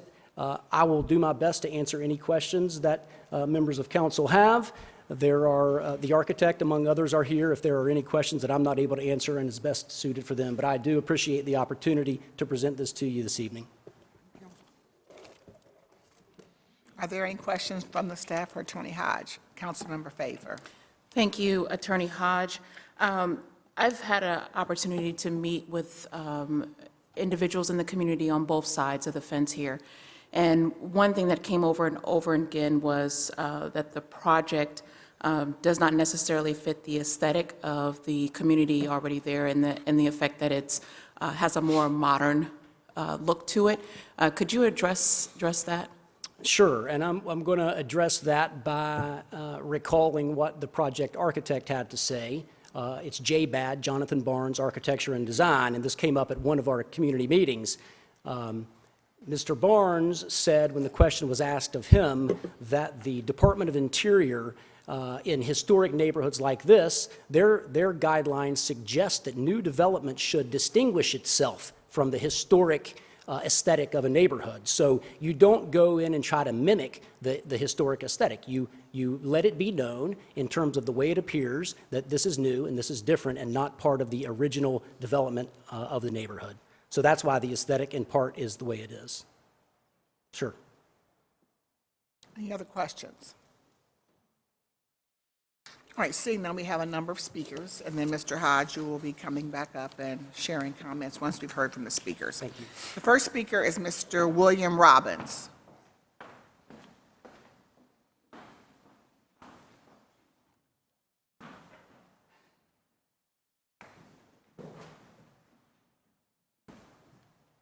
Good evening, Mr. Robbins. Please state your name, who you represent, and you have 3 minutes. William Robbins. I'm here in favor of the developer. My name is William Robbins. I'm a past Schumacher Place Civic Association board member, volunteer, and fundraiser. I live on Brook Street, the street adjacent to and approximately 400 feet from the proposed project. I became familiar with the project at a Civic Association meeting in November of last year. The proposal for the new construction at the meeting was too dense and too tall, and in my opinion, and I voted against the project. At the meeting in February of this year, the developer had listened to a lot of the feedback and dramatically decreased the size of the new building. The height of the building fell within the city code, And it is important to remember this isn't a single-family home being torn down for an apartment building. This is 2 commercial properties that have been in and out of foreclosure and at least vacant for years. Half vacant for years, sorry. This seemed like a big improvement. However, an outdoor patio was added and for the restaurant space, and it was extremely unpopular with the immediate neighbors. After this meeting, flyers started circulating around the neighborhood claiming the project would reduce property values but increase our taxes, warned of parking issues, public urination, and general misery, that it would open up the door for greedy and sensitive developers, and that Schumacher Place would indirectly fund the developer with a 15-year tax abatement. Tax abatements became huge talking points at the meetings, and I felt used as grandstanding right before votes were taken at both the Civic Association and Southside Area Commission. While these discussions at previous zoning meetings that I have attended were shot down as not relevant, at these meetings they were introduced and encouraged by board members. Having previously lived 1 block away on Stanley Avenue, a somewhat congested street, when Skillet opened on Whittier Street, parking during brunch on the weekends was nearly impossible and an inconvenience. But it was worth it to me, in my opinion, to have a successful business in our neighborhood. Now living on Brook Street, again, the street adjacent to the property and less than 400 square feet away, it's a stark contrast. On any regular day or night, parking is wide open and not an issue. At this point, I do feel the recent adjustments to the developer has made to work with the neighbors is somewhat a different proposal than what was voted on and should be taken into consideration. The fact is, Schumacher Place is surrounded on 3 sides by commercial and commercial mixed with residential. It is a desirable neighborhood with rapidly increasing home values. It has been ripe for development for years, and for most of us that have been waiting for it, especially along Parsons Avenue. It's in our best interest for our neighborhood to be working with people that in good faith want to invest and improve our communities, not against them like I feel has been done in this case. Thank you. Thank you, Mr. Robbins. Are there any questions for Mr. Robbins? Thank you for coming down this evening. The next speaker is Catherine Green.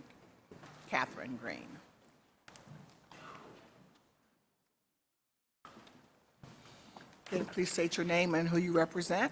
Thank you. Council President Hardin, Zoning Chair Tyson, and members of council. My name is Kathy Green. I live at 458 East Whittier Street, within 2 blocks of the subject property. I am a Schumacher Place Civic Association member, a member of the Columbus Southside Area Commission Zoning Committee, and vice president of the Parsons Area Merchants Association. Some of you were council members when I represented Schumacher Place Civic Association as its president from 2014 to 2016. During that time, I spoke in favor of Council Variance 16058 for the East Public development. As you may remember, the East Public project was the repurposing of long vacant commercial buildings on Parsons Avenue into active commercial use. These commercial buildings also came with a parking deficit and concerns about noise. With the addition of the city-supported parking permit area, these concerns have been mitigated. Just 2 nights ago, a nearby neighbor expressed what a good use these buildings have been put to and how quiet they are. We have the same expectation for the development of 364 Whittier. These long-time commercial uses were compatible with neighborhood residential spaces in the past. However, since residential has recovered more quickly than commercial, residents have now claimed all public parking as theirs. As I mentioned, I live less than 2 blocks from this proposed development on Whittier Street. I work from my home office, so I can see the parking availability on Whittier and adjacent Washington streets. While we have 2 off-street parking spaces, my children have parked their cars on the street when they lived with us. We've hosted parties and had other family members visit, including my 85-year-old father. Never has anyone had to park more than a block away. Parking studies referred to by traffic management support this view into neighborhood parking availability. As a member of the Area Commission Zoning Committee, we approved the variance list, although the full Area Commission failed to pass 2 of the variances. It is my belief that at least one reason for this was the impassioned speech against tax abatements that one of the area commissioners gave, which I believe swayed a few area commissioner members against this project. As you know, tax abatement policy is separate from zoning variance policy and should not, in my opinion, be used as an argument against variances. I believe it is in the city's best interest to see commercial space on the south side revitalized, jobs created, and income and property taxes paid. The city is going to continue to experience growth, and neighborhoods are going to need to adjust to accommodate it. In this case, I believe the positives outweigh the perceived negatives, and I urge you to vote yes in support of Council Variance 18089. Thank you. Thank you, Ms. Green. And then The final speaker for this legislation is Deb Roberts. Good evening.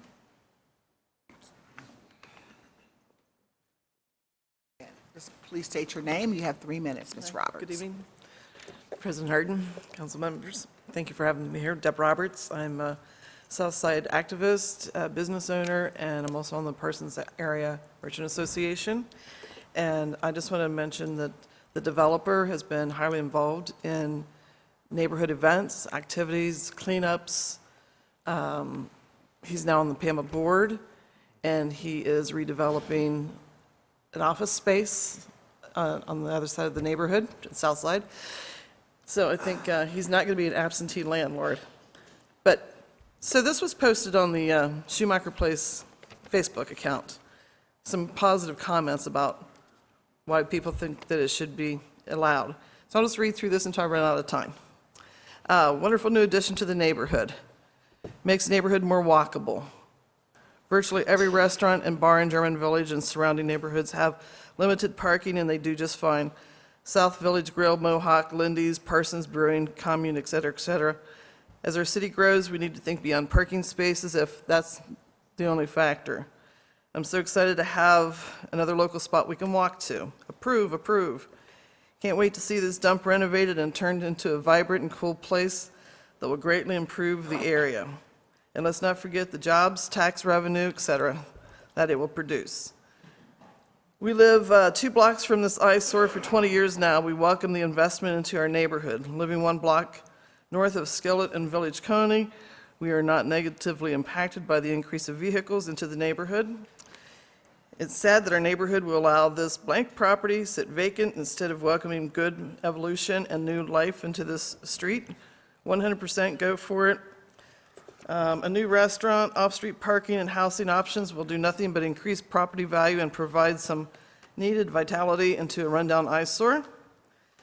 I get the hesitation and understand the concern, but the reality is something is going to go in there at some point, and there will not be enough parking by code standards regardless of what it is.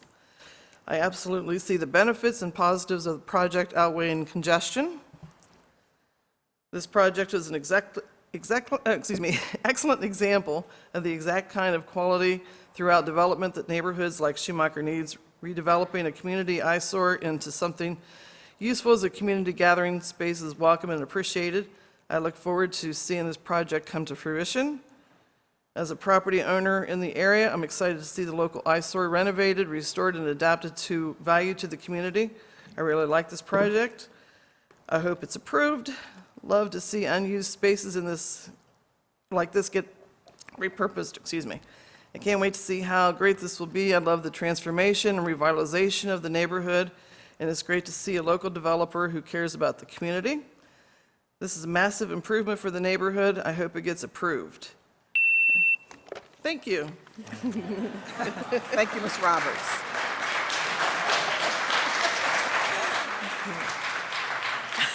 All right. Are there any questions for Ms. Roberts? No questions? Seeing none. Thank you, Ms. Roberts, for coming down. The first speaker would be Mr. Brandon Pauley. Please come. Mr. Pauley, state your name and who you represent.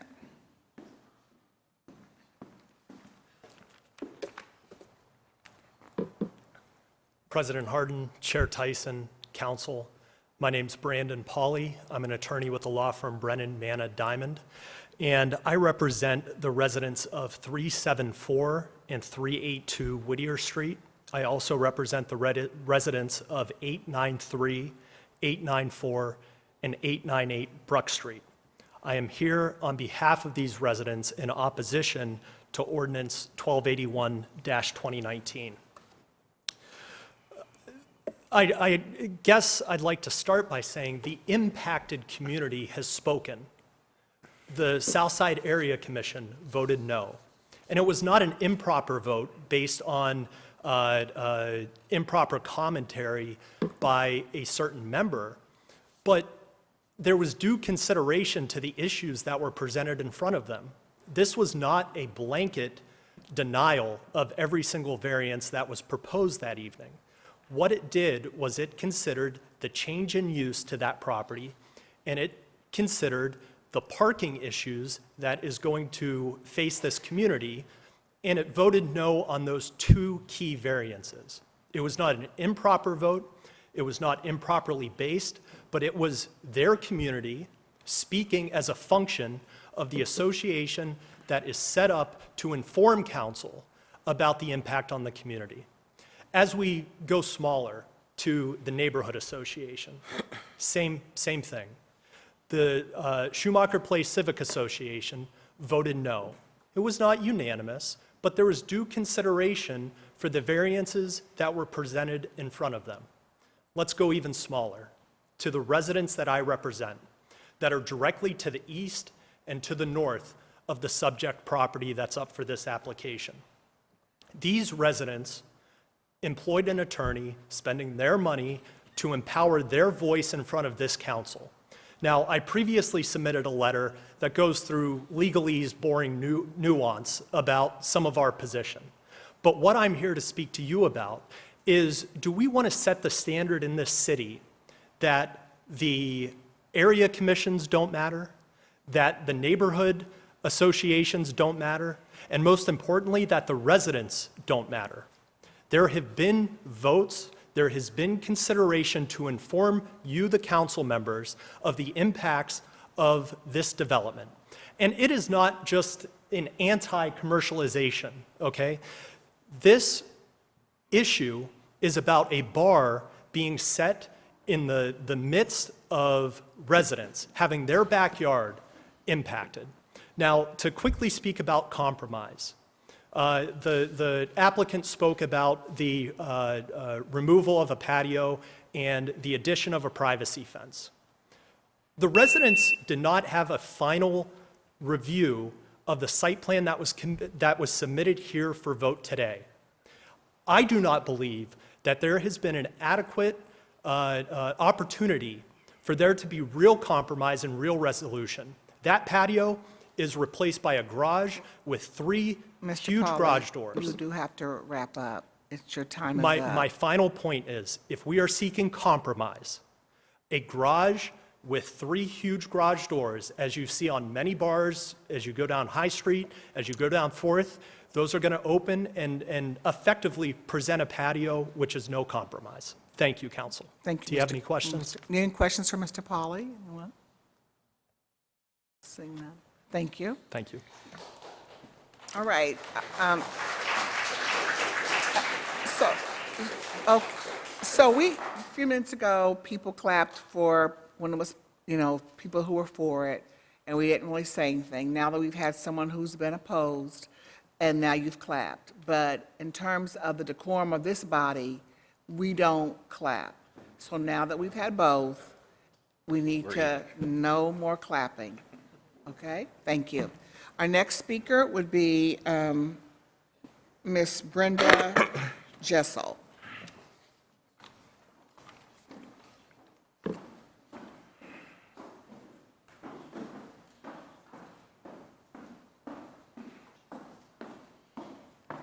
Good evening. Please state your name and who you represent. You have 3 minutes. Good evening, Council President Hardin and council members. My name is Brenda Gischel. I am president of Schumacher Place Civic Association and have served in this office since September of 2017. We support responsible development in our neighborhood, and we encourage neighborhood participation at our meetings. CV 18089 has been on and off of our agenda since August of 18. Despite propaganda against the Civic Association, 2 Democratic votes were taken in November of 18 and March of 19. We follow policy and procedures. Paper ballots are used for voting zoning requests. All residents may vote without membership to the Civic Association. Our meetings are announced and an agenda posted on a website in advance of the meeting, as well as notification on Nextdoor and our Facebook page. 2 variances of 12 failed this project. a variance request for a density of 5 units and a parking variance reduction from 48 to 5. The basis for our rejection is based on policies from the City of Columbus. The Southside Plan signed by City Council in 2014 affirms a density of 3 units for this space. We are zoned R2F. This same document, Southside Plan Principle 2, states, your development should respect the community character and historic features. The design and character of new housing should be comparable with adjacent housing with respect to height, width, and setback. The proposed new build does not reflect the character of the neighborhood. The parking study for the area is inconclusive to make a judgment for availability of parking. The survey collected data one day, November 15, 2018. 158 residents of the affected area signed a petition against the parking variance due to the current lack of parking. These petitions were submitted to Shannen Pine March 25, 2019. Principle 1 from the Southside Plan states, evidence is provided that the development would have minimal negative impact on the surrounding residential area in terms of parking, lighting, noise, and graphics. This is not evidence to support this statement. The project is surrounded by private homes. Whittier Street is 88% residential. Our Southside Area Commission supported our vote in November, and March marked disapproval. Schumacher Place was adorned by City Council and became R2F number 0299-00. As noted in the City Bulletin, the statement read, the R2F district is an effort to preserve the environment by controlling commercial and multifamily development now. On behalf of Schumacher Place Civic Association, we, your constituents, ask your support of our vote. Thank you. Thank you. Any questions? All right. Seeing none, there is a representative from the Area Commission, Mr. Jim Griffin.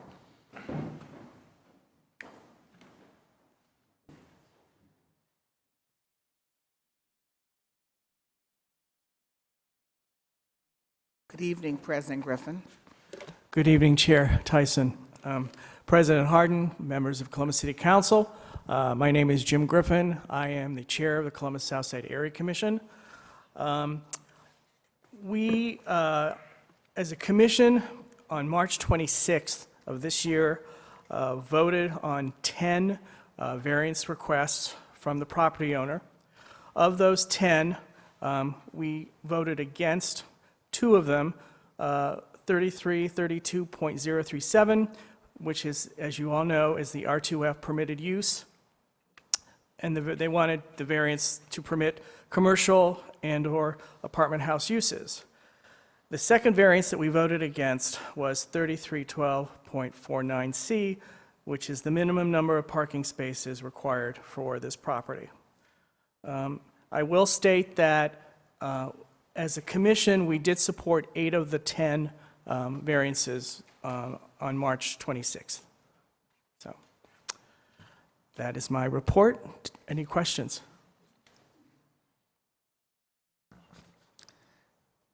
All right, saying that's your report. Thank you very much. Thank you. I now would like to ask for Attorney David Hodge to come to the podium, please.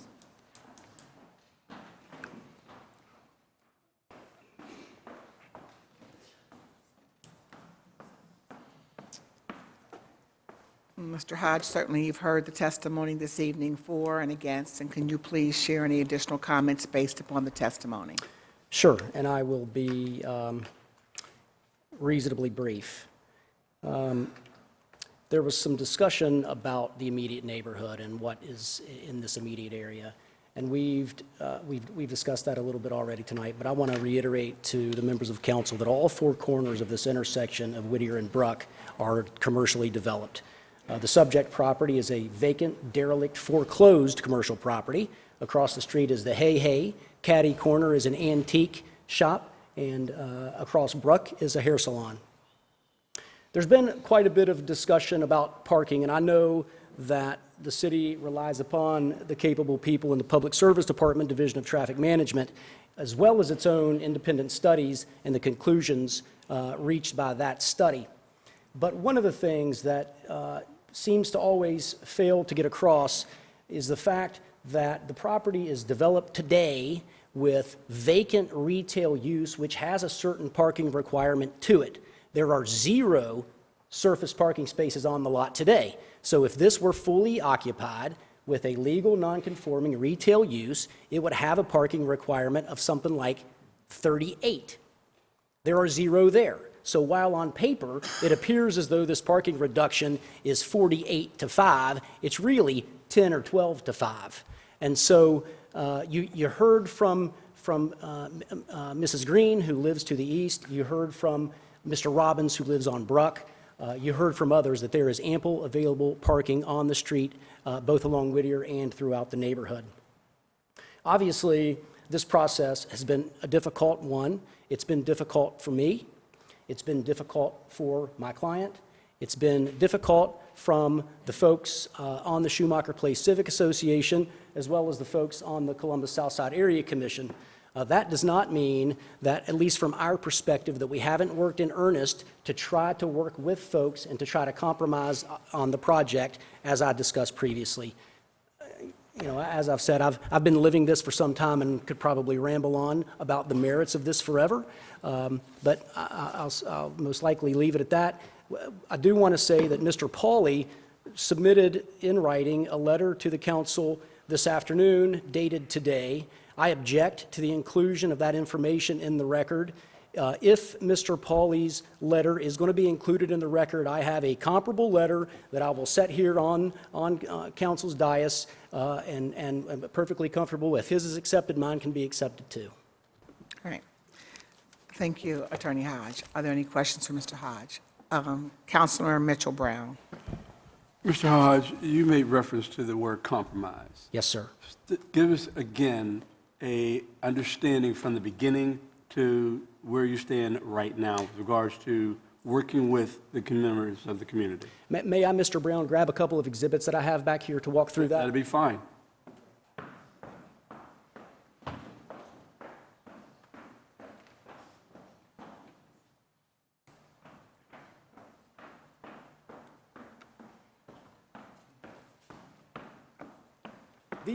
This is a timeline of the project put together by the folks at Jonathan Barnes Architecture and Design, and it shows how this project has evolved over time. You see here, this is Whittier, this is Ruck. This was the initial proposal that went to the Schumacher Place Civic Association. It was never filed with the city. They went in to meet with the Schumacher Place Civic Association conceptually. So it shows the preservation of this commercial building, and then it shows on the east side, you can see a relatively tall apartment building. Yes. That project was not supported, and so the project was modified. This is the development that was actually initially filed with the city, which had a full recommendation of approval from city staff, by the way. This shows the commercial development. This shows on the north end of the lot a podium building, so it has first floor parking with residential units above it, as well as the building here, which has the live work and the units above it. That did not get the support of the neighborhood, so we literally went back to the drawing board and came back with this proposal. You can see here, again, the preservation of the commercial corner, removal of the building here, the podium parking with all the apartments back here, removed from the plan.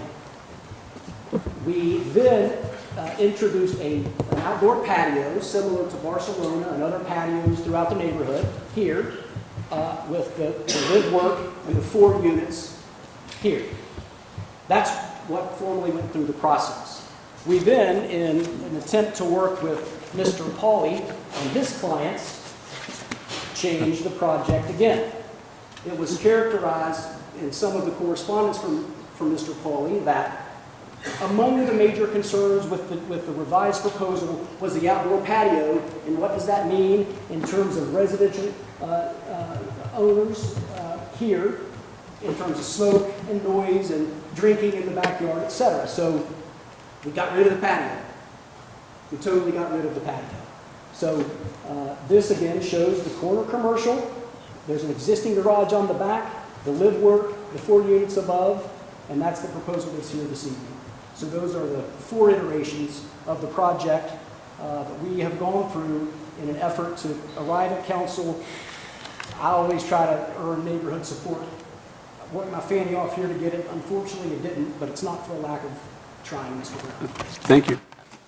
That's all I have. Thank you, Councilman Brown. Thank you, Attorney Hodge.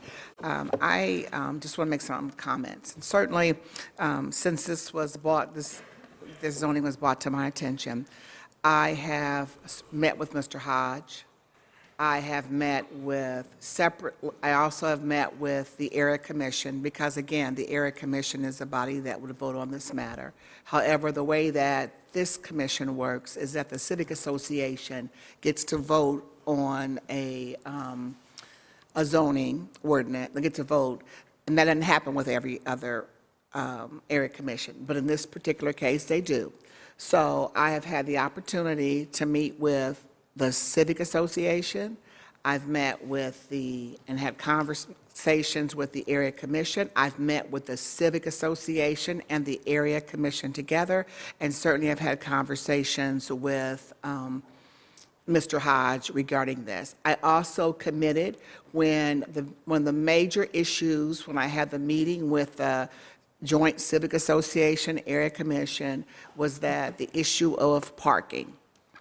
And I then pledged to the bodies that I would drive down Whittier at different times of day and night to be able to see about this whole parking issue, which I did.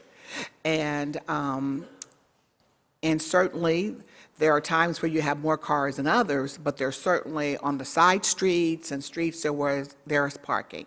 I also, because that was really the biggest issue, I also then, we have a memo from Amanda Ford that basically says that overall, well, as she said, is that normally the key for parking is if it deals with residential, because residential has more use than commercial. And that overall, public service supported the parking variance because they were meeting the 1 space per unit for residential units.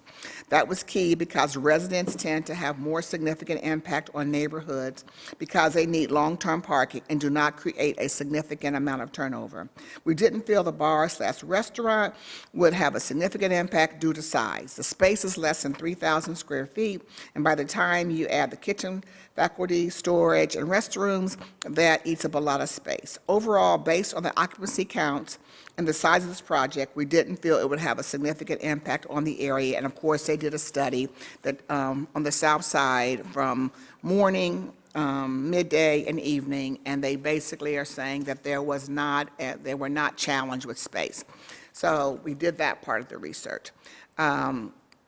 And then in terms of, and this is something that I have been stating this with Director Schoen's in the room about density, because that continues to be an issue, density. And that I know that we have plans, the plans that are written in 2014, those plans were probably based on what they were finished in 2014. They were probably working on those plans in 2012 to get to 2014. In 2012, this community was a different community than what it is in 2019. And we have to take that into consideration. And so if you think about what's going on in our city and just think about what's happening in the south side, it's very different than what happened in 2012. And so when you've taken this, looking at the residential component of this, that you've gone from, 13, 14 to now to 5. So there's been a lot of reduction here. And then the other comment I just want to make is I also talked in my meeting about decorum, and I think we've even heard it tonight, that I wasn't at the meetings, but I certainly, people are talking about tax incentives, which don't have anything to do with the zonings, because this is not a zoning tax incentive deal. So I think we have to be very careful in these meetings and trying to provide accurate information for all. Additionally, a comment tonight was spoken about, do we really care about area commissions, civic associations, and residents? And we absolutely do. We absolutely do. And there are times when we will have a civic association have an approval and there is a disapproval on the staff. We will then talk with the staff to find out why there was a disapproval, and we will oftentimes go with what the area commission said because of that vote. Then there are times when, for the city, we're looking at what's in the best interest of our whole city, that we will look at situations where it may be that a commission has, or a civic area commission has voted, has a negative vote. And based upon all the information that we will receive collectively, we will then vote for the civic associate or area commission if there's been a no vote. We look at everything in a holistic way, and I think and make our determination. But again, one person can make a difference. One voice does matter. And so I don't want anyone watching this to believe that this is a body that does not care about one individual as well as civic associations and area commissions.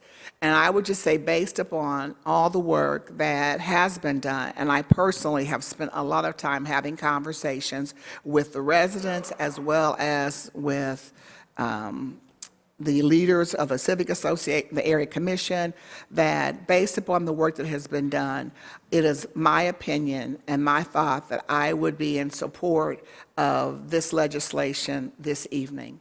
And do I have any comments or questions from my colleagues? Councilmember Favor. So I would also like to echo the importance of our area commissions and our civic associations. I, as well, have spent a lot of time speaking to commissioners and representatives from Schumacher Place. And so this is not a decision that I don't think any of us take lightly. That is why we have absolutely taken the time this evening to provide a good consideration for everyone to present their arguments before council. And so I just want to acknowledge Councilmember Tyson's leadership and her willingness to work with everyone to get a peaceful resolution to this one. Thank you, Councilmember Favor. Council President Hardin. Thank you, Chair, and I would also like to echo Councilmember Favor's appreciation for your leadership. This has been a long conversation that we've had, and we've talked with both sides numerous times. I just wanted to highlight a word that you used when you were just speaking. You said decorum. I think decorum is really important in this day and age when public discourse can be so tense and so rips at the fabric of what we value most, which is our neighborhoods. I understand density, I understand densification, I understand that development sometimes are tough conversations, but you're living next door to one another. We value the work that happens in our area commissions. We value the work of the civic associations.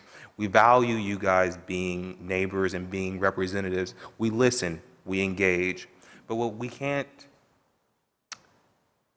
should not stand by and support is the degradation of our communities, conversations, and how we work with one another. And I've just been concerned over the last several months of some of the conversations that I've heard about how we are carrying ourselves and how we are interacting amongst one another. We just need to, all of us, look inward and be introspective about how we really consider ourselves as neighbors and how we engage as we continue to grow. Because there will be more of these conversations and more of these votes. And at the end of the day, there will be more of us living next to one another. And so with that, I just put that out there, and I appreciate your leadership. Thank you. Thank you, President Hardin. And lastly, I want to make this one comment because I know Attorney Pauly had a concern that in terms of parking, that because of how one document had that the parking was a yes, that as opposed to a no, we were aware of that from all the documents that we had reviewed, and this body was also aware that that was a mistake on the document, and we did not utilize that as a yes to make it this for the outcome of this particular ordinance. We all talked about that, so everyone had all the correct information. And are there any other questions or comments? Seeing no, I move for passage. Please call the roll. Brown, Dorans, favor, Remy, Tyson, President Hardin. Ordinance is passed. Thank you. That's all I have in my committee this evening. Thank you, Chair Tyson. Seeing no further business come for the zoning committee, may I have I move for adjournment, to adjourn. Please call the roll. Brown, Dorans, favor, Remy, Tyson, President Hardin. Regular meeting will convene in 5 minutes.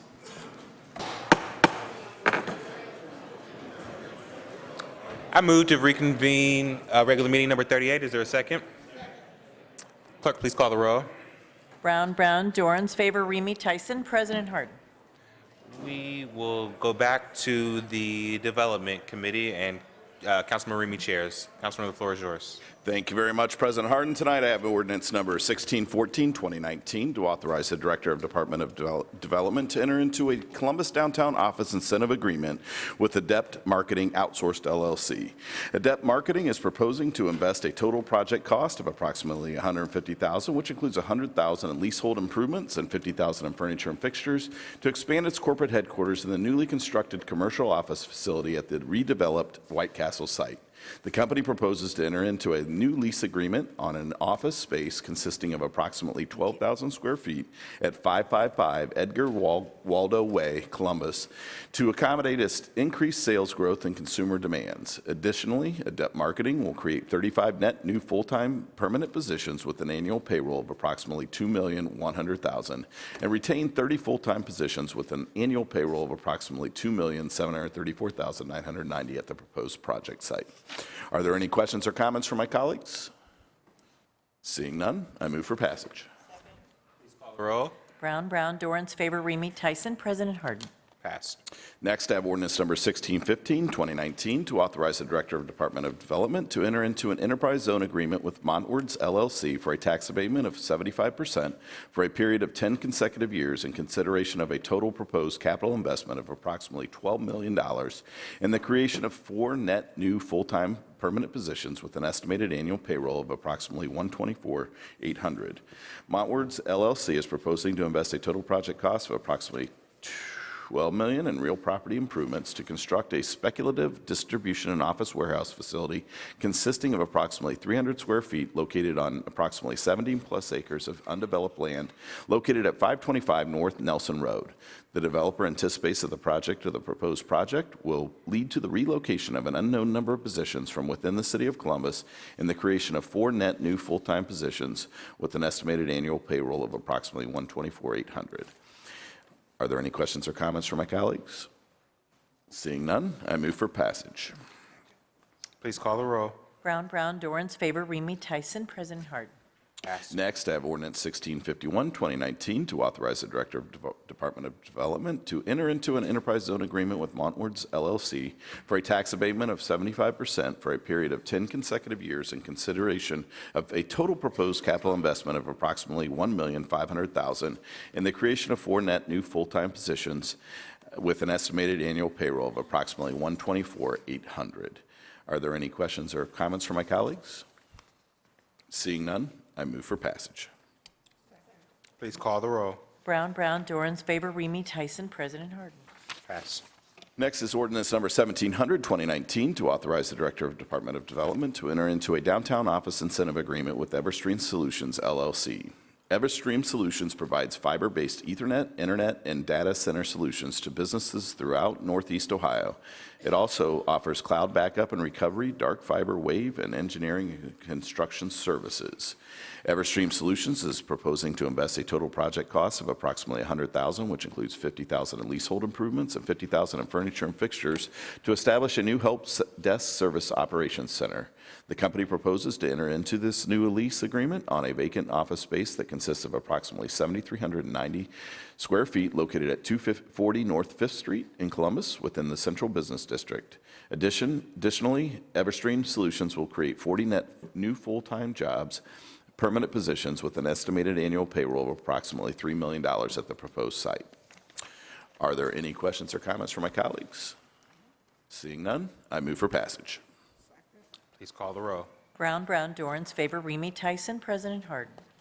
Next, I'd like to invite up Robert Kirkwood, the Chief Operating Officer and CFO of Lancaster Pollard Mortgage Company, as I introduce ordinance number 1701, 2019, to authorize the Director of Department of Development to enter into a downtown office incentive agreement with Oryx Real Estate Capital Holdings, LLC, DBA, doing business as Lancaster Pollard Mortgage Company and Red Mortgage Capital.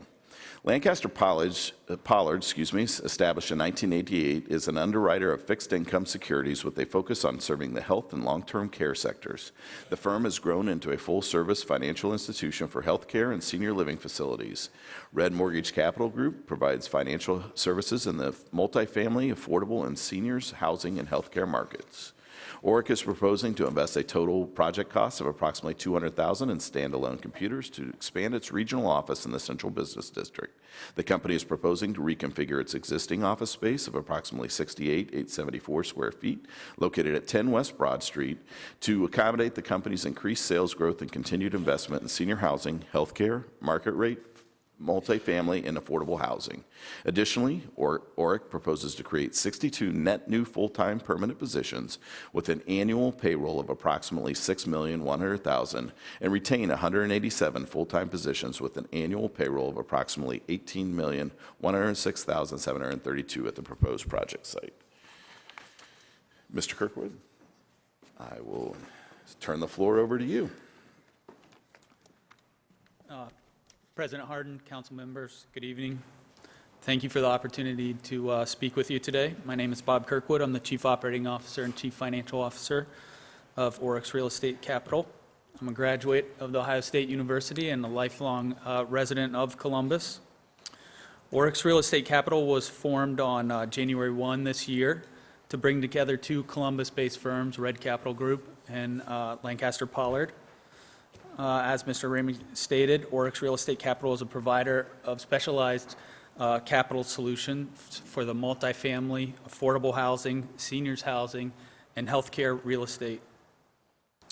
We originate approximately $6 billion in transactions on an annual basis, and we have a servicing portfolio in excess of $25 billion. The company has approximately 330 employees nationwide and 23 offices.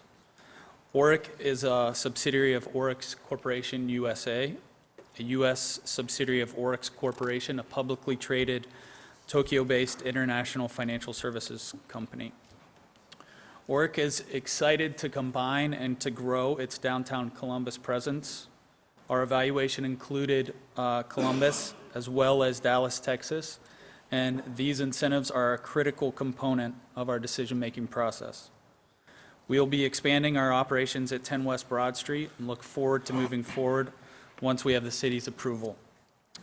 The company will retain its current local full-time workforce of 180 employees while adding an additional 62 full-time jobs over the next 2 to 3 years. We offer a generous benefits package including medical, dental, vacation pay, 401k match, and a parking subsidy. The project also includes $200,000 of investment in IT equipment, and we are eager to make these investments alongside the city to help generate economic growth downtown.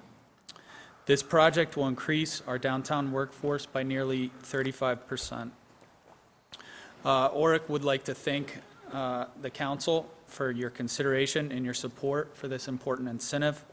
Further, I want to recognize Anthony Slappy, City of Columbus Business Development Manager, for assisting us throughout this process. Thank you. Thank you very much, Mr. Kirkwood. We appreciate you coming down this evening. Are there any questions or comments from my colleagues?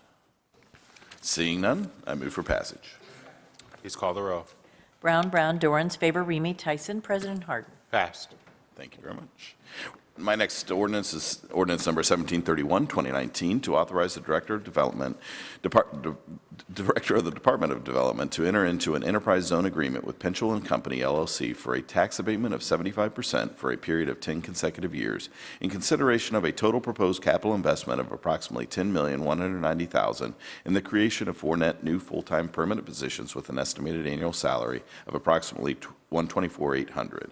Pinchel and Company is a privately owned real estate investment company that focuses on development, acquisition, operation, and portfolio management throughout the United States. Pinchel and Company is proposing to invest a total project cost of approximately $10,190,000, which will include approximately $1.16 million in acquisition costs and $9.03 million in real property improvements to construct a new speculative distribution and warehouse facility consisting of approximately 200,000 square feet on the southeast corner of London Groveport Road and Shook Road, Columbus, Ohio. Are there any questions or comments from my colleagues? Seeing none, I move for passage. Please call the roll. Brown, Brown, Dorans, favor, Remy Tyson, President Hardin. Passed. Next, I'd like to invite Bruce Lukey and Frank Sasso down. Bruce is the president and CEO of Homeport, along with Frank Sasso, who's the president of Kaufman Development. As I introduce ordinance number 1732, 2019, to authorize the Director of the Department of Development to enter into an economic development agreement with the Gravity Project 2 LLC and Columbus Housing Partnership, Inc., also known as Homeport, to outline the plans and certain commitments of the parties relating to the proposed redevelopment of the property bounded by West Broad Street, McDowell Street, State Street, and the CSX Railroad, and the site of the former West Side Spiritualist Church located at 79 McDowell Street in Franklinton neighborhood of Columbus. This legislation authorizes the Director of Department of Development to enter into an economic development agreement with Gravity Project 2 and Columbus Housing Partnership, known as Homeport. The development team is proposing to construct a $120 million mixed-use development that will include retail, residential units, Class A commercial office, and a structured parking garage with a mix of public and private parking spaces. The EDA will outline the plans and certain commitments of the development team, as well in the city as it relates to the project. The project will construct 180,000 square feet of Class A commercial office space, 10,000 square feet of retail space, 200 multifamily residential units, 25 townhomes, 240 co-living bedrooms, approximately 50 affordable housing units, affordable to on average 60% of the AMI, and an 800-space structured parking garage with a minimum of 200 parking spaces open and dedicated to the public for a period of 32 years. Will make annual revenue sharing payments to the city for a period of 30 years. The team will acquire the site of the former West Side Spiritualist Church to construct a portion of the project. At this point, I'd like to turn the floor over to you, Mr. Sasso, and look forward to your comments. Thank you. Yep. Thank you, President Hardin, Chair Remy, members of council. Thanks for the opportunity. My name is Frank Sasso. I'm with Kaufman Development. Appreciate the time to speak to you about the Gravity Project. It's a 5-acre mixed-use, mixed-income project that sits just a few blocks that way over in Franklinton. We couldn't be more excited to be moving forward with this project. It's going to include approximately 300 multifamily market rate units, additionally approximately 150 attainably priced co-live units, as well as via our partnership with Homeport, which you'll hear about in a moment, about 60 units affordable to people making at or below 60% AMI. In addition to the affordable housing, we're going to do about 180,000 square foot office building, Class A office, which will anticipate bringing approximately 800 new jobs into the neighborhood. This project could not happen without the support of the city to help offset some of the public infrastructure costs of doing such a project like this. We wouldn't be able to provide the affordable housing, we wouldn't be able to bring the jobs into the neighborhood, and we wouldn't be able to build a community that's going to promote wellness, sustainability, impact, and creative expression. Again, couldn't do it without your support. We're greatly appreciative, and thank you for the consideration of the EDA. Appreciate it.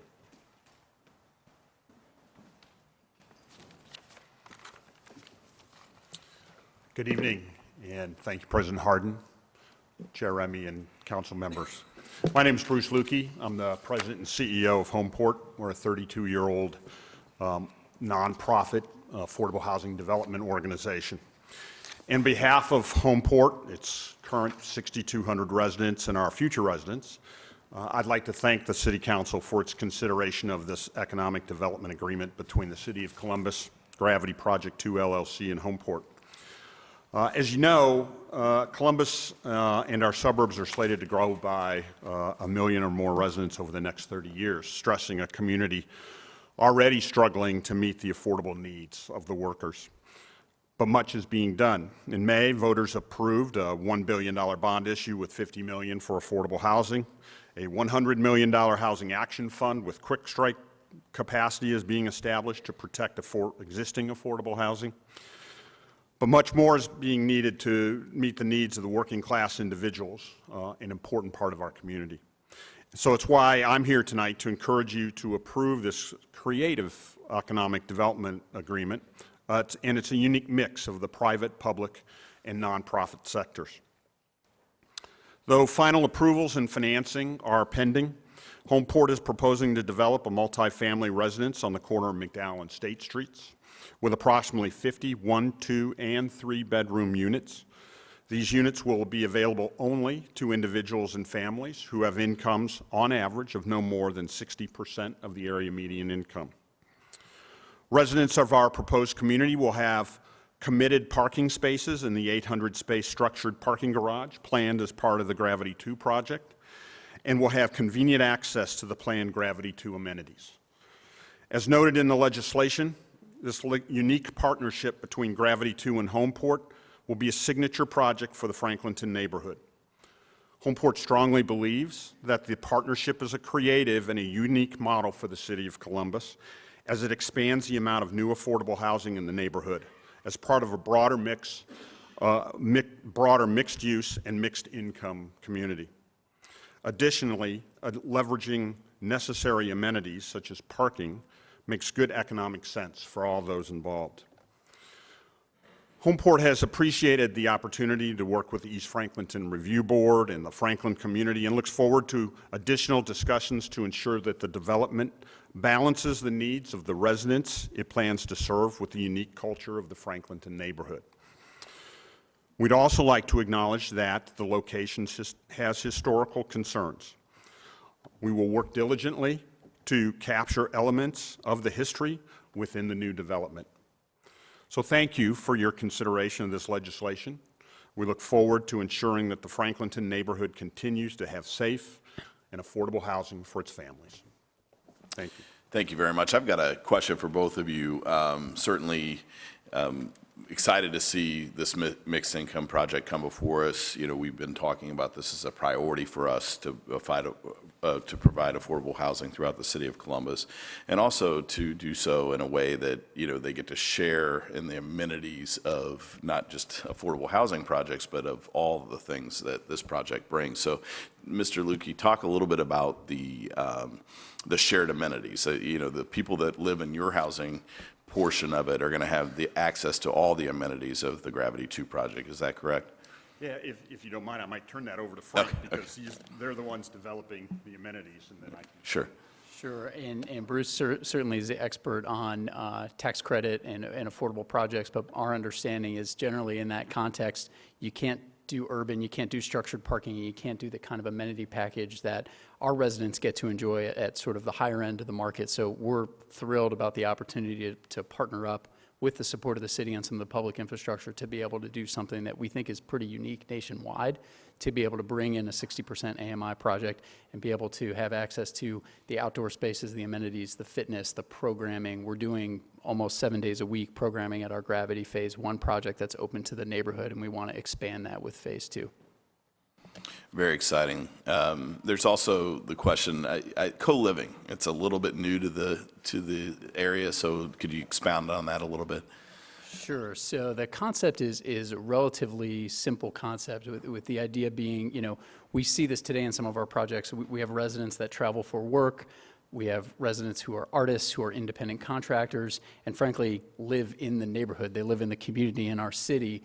They don't spend a lot of time in their unit. And so the concept would be a 4- and 5-, 6-bedroom configuration with a shared common kitchen and shared living room and a really great amenity package in the overall project, but a bedroom itself that's maybe comparable in size to a hotel room. And so we'll be able to project to hit a price point of somewhere in the $700 to $900 a month range, including Wi-Fi, including utilities, and including all the great common amenities, which is significantly below where a new studio unit in a comparable downtown project would price. Thank you very much. Are there any questions or comments? Council Pro Tem Brown. Thank you, Chair Remy. This partnership, this partnership is really important and really creative. Thank you. Chair Remy already kind of went into the importance. I just want to echo that I'm glad that however this happened, it did, and I'm sure it took a lot of creativity to really understand how financials would work for a project like this. So we need more of it, if we're going to be able to, I think, confront the challenges of growth that Columbus may see. But I actually have a really boring question for Frank. The office, you're doing mixed use, the office that you're bringing in, do you have a user identified or is it spec? It's currently spec, although we're negotiating our first lease right now. Okay, great, thank you. Councilmember Tyson. Thank you, Councilmember Remy. I too am very excited about this project. I think that I see Maud in the back, and certainly the work that she's done in this community has been pretty amazing. But I just really want to compliment you for this really public-private partnership, and certainly working with, Kaufman, and so just thinking about the work that you're doing in this community, and normally it's more high-end, and to be able to work with Homeport to make sure that individuals who are within 60% AMI have the opportunity to be able to be in these properties. And I think it's so important because when individuals have the opportunity to see individuals that from different mixed incomes, I think you begin to break down some of the barriers that people have about individuals. And so not only is it going to be a great affordable housing, but it also is about how do you work together with individuals who may not be just like you, but we all care about the same things.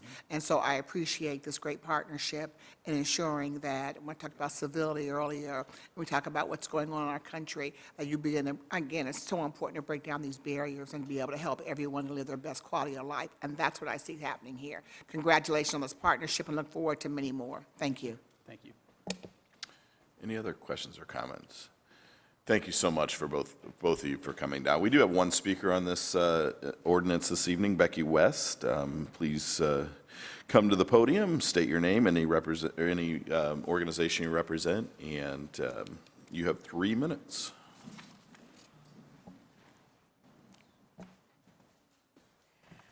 Good evening, President Hardin, Chairman Remy, and members of council. I am Becky West. I'm Executive Director of Columbus Landmarks, and I'm here this evening with members of our Advocacy Committee and on behalf of our 1,000 members. I am here to respectfully request that careful attention be paid to language in Ordinance 1732, granting the Department of Development authority to demolish the former Westside Spiritualist Church prior to acquisition by the development team. The East Franklinton Review Board voted to approve demolition of this historic church in February with 3 conditions, none of which have yet been met. We are concerned that the legislation before you this evening may supersede the Review Board's contingent approval and that anticipatory demolition could occur. It is critical for the church to remain standing for the Section 106 review process, as federal funding could be impacted. Section 106 is designed to help communities find creative, effective ways to accommodate and balance important community values, needed development, and the benefits of historic preservation through consultations and discussions among affected and interested parties. Section 106 is a decision-making process that was initiated in April and is not yet complete. The State Historic Preservation Office recommended and awaits a significantly more detailed evaluation of the potential effects from the new construction, as well as a National Register of Historic Places evaluation and assessment of effects report. The State Historic Preservation Office also recommended that a meeting to solicit comments be held among consulting parties, and Columbus Landmarks has not yet been contacted for that. Until the 106 process has been completed, the city should not take any action that might cause irreparable harm to the church. HUD regulations require that we not damage or destroy a historic property without having given it thorough consideration in the process. intentional destruction of a historic property, and failure to allow the Advisory Council on Historic Preservation to comment on the effects of an undertaking are both violations which could prevent HUD from approving an environmental certification and requests for release of funds. The 1912 church survived the 1913 Great Flood and is featured on Columbus Landmark's 2019 Most Endangered Buildings list because it matters. It is one of only a few remaining buildings in East Franklinton with significant historical value, and its demolition would damage East Franklinton's eclectic character. It is this character that makes the neighborhood a unique and valuable economic development asset for Columbus. Further, we believe that the adaptive reuse of this structure would be additive to the Gravity project, as the juxtaposition of old against new fits the character of development that has already been completed and would meet the goals set forth in the East Franklinton Creative Community Master Plan. I'll wrap it up right there. If a demolition commences ahead of the review, we stand to lose much more than a building. Thank you. Thank you very much, Ms. West. Are there any questions or comments for our speaker this evening? Director Shannen, could you speak to some of the comments that Ms. West made? Thank you, Chair Remy, President Hardin, members of council. First of all, I agree with everything that Becky said in terms of the 106 process. Our intent in this legislation is not to do something to circumvent that or to circumvent the East Franklinton Review Board. Our intent is to not tear the building down. We will not tear the building down until the 106 review is done and is done properly. We're being very careful in that. We're being very respectful. Additionally, the building will not be demolished until we are sure the project is going forward. We have tried multiple times. I can provide council documentation of the multiple times. We've tried to find an adaptive reuse that is financially viable, and we have not succeeded in that. So we've gone through an extensive process with the East Franklinton Review Board to make sure that the architecture for the new building is respectful and reflective of the existing church that fits with the remainder of the neighborhood, and so we're being very careful about that. I also want to thank Landmarks for their continued advocacy. They are important partners of ours. I hope if they, I know it's a long night, but if they stick around, I think they'll see a project coming up later on in the agenda along Main Street, where we are doing some work to retain some key buildings that are important to the fabric of the neighborhood. So I think that's the comments I'd like to make on Ms. West's comments.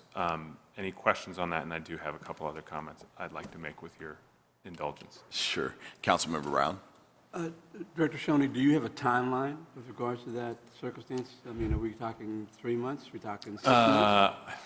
I think, no, I do not have a timeline on the 106 review. I think it'll be done by the end of the year, but I'm not entirely positive. Thank you. Go ahead, Director Shannen. A couple other comments I'd like to make. Number one is I was going to hit on what you said about the amenities. The other thing that I really like to highlight about both Gravity 2 and just as importantly Gravity 1 is a lot of times when we see people opposing affordable housing projects, they'll say, well, I think it's going to bring my property values down. Gravity 1 is right next to Franklin Station, which is a public housing project. I do not believe that Franklin Station has had a dramatically negative impact on the value of Gravity 1, because if it had, we wouldn't be doing Gravity 2. And I think that's something that as we talk with people in the community, I think it's a great opportunity to point out that well-done affordable housing coexists extremely well with well-done market rate housing, and I think it's something that we can be really proud of. I also want to, as everyone else did, compliment both Kaufman Development and Homeport. I do remember sitting in the offices at Kaufman, and Brett Kaufman, those of you who've worked with him, is a big ideas kind of guy, and he threw out this idea about being able to pull this off, and I have to admit that I had some skepticism about the ability to get us to this point and get us to construction, and credit to the folks from Kaufman. They have a vision and they're going to see it through, and they found a fantastic partner in Homeport. So we're committed to trying to work this through, being respectful of historic character, particularly of the McDowell property, We think it's going to be a great asset to the city, both in terms of the housing and then, just as importantly, it's going to be fantastic space for job creation. Thanks again, Director, for all your hard work. Are there any questions or comments from my colleagues? Seeing none, I move for passage. Please call the roll. Brown, Dorans, Faber, Remy, Tyson, President Hardin. Passed. Next, I have ordinance number 1790, 2019, to authorize the Director of Department of Development to enter into an enterprise zone agreement with Hildreth Properties and Research Alloys Company for a tax abatement of 50% for a period of 10 consecutive years in consideration of a total proposed capital investment of approximately $4,276,000, including $2,215,000 in real property improvements and the retention of 12 full-time employees with an annual payroll of approximately $630,640, and creation of 6 net new full-time permanent positions with an estimated annual payroll of approximately $224,400. Research Alloys Company is a family-owned metal recycling company incorporated in 1978. Its main function is to buy metal from industrial companies and the general public to sell to mills, foundries, and brokers. Research Alloys' current small location in Grandview has limited their ability to handle their work in a fully covered facility out of the weather. The new high bay operation will provide an environmentally friendly solution avoiding stormwater runoff and ground contamination and allow Research Alloys to hire for their skill-based job openings in the Hilltop neighborhood. Hildreth Properties and Research Alloys Company jointly propose to invest a total of approximately $4,276,000, including $2,215,000 in real property improvements, to construct a new headquarters and processing facility consisting of approximately $45,000 at 220 North Algonquin Avenue.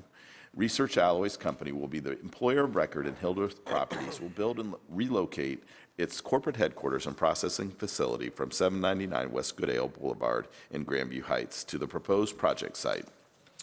Are there any questions or comments from my colleagues? Seeing none, I move for passage. Please call the roll. Brown, Dorans, Faber, Remy, Tyson, President Hardin.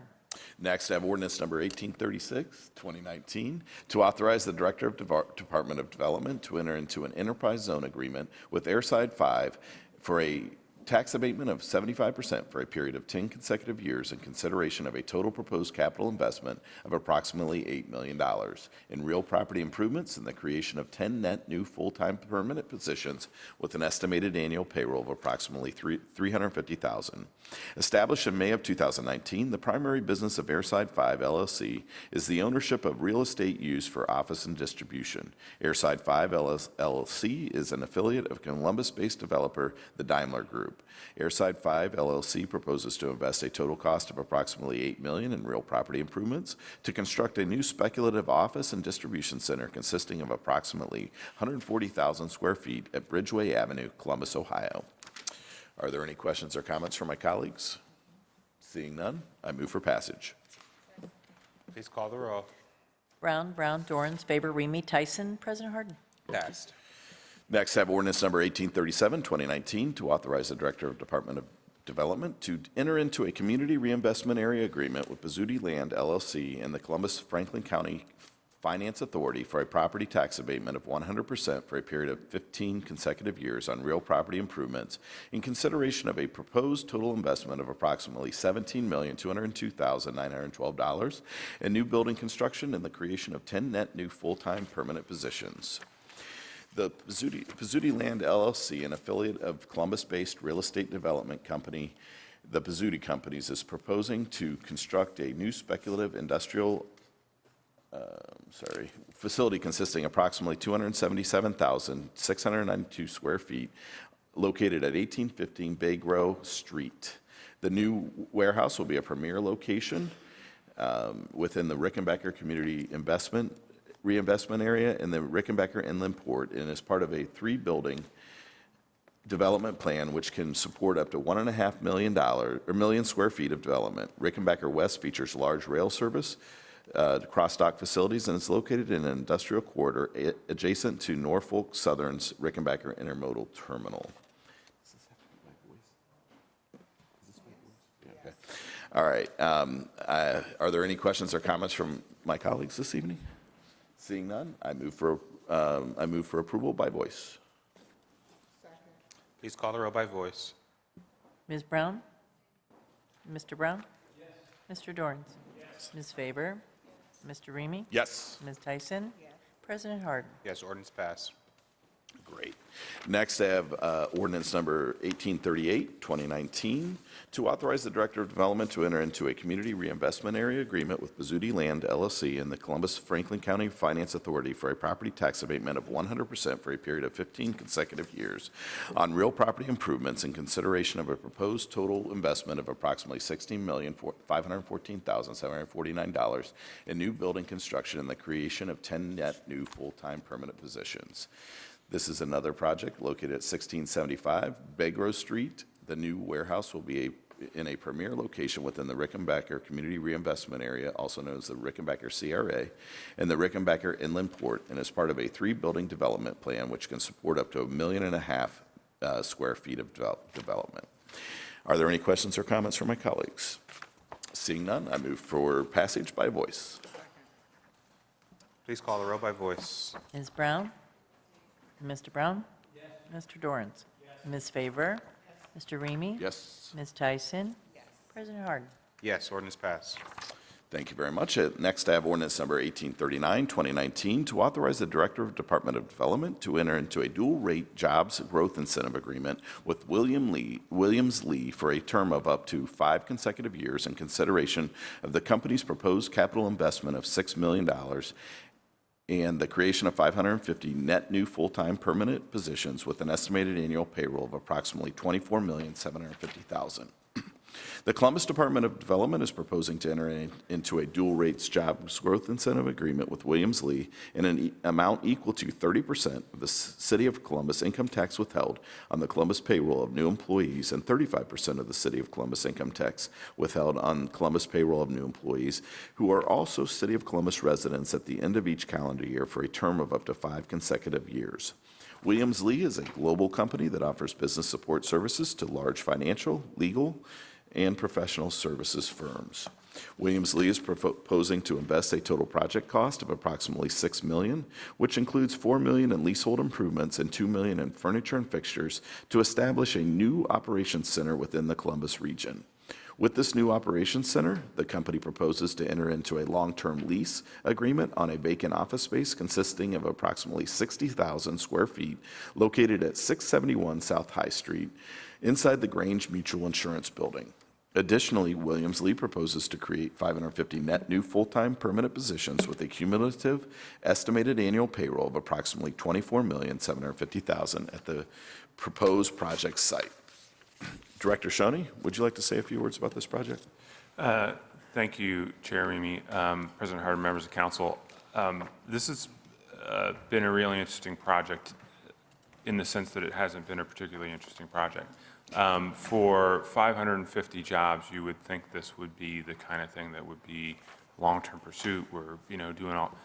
This is one where the fact that we have been doing, along with our partners from Columbus 2020, the hard, long work of steady marketing, making sure that we have good product available, making sure that we have a team that can be responsive when an opportunity presents itself, that this project is one that we were able to win pretty efficiently. We're very excited about it. I think it's a good location. It's very accessible. It brings a wide variety of jobs to the market. It brings a large number of jobs to the market. But I think the biggest story about this one is that it's the kind of project that we've been preparing to do efficiently, effectively, and the entire team from Jobs Ohio to Columbus 2020 to our team at the city.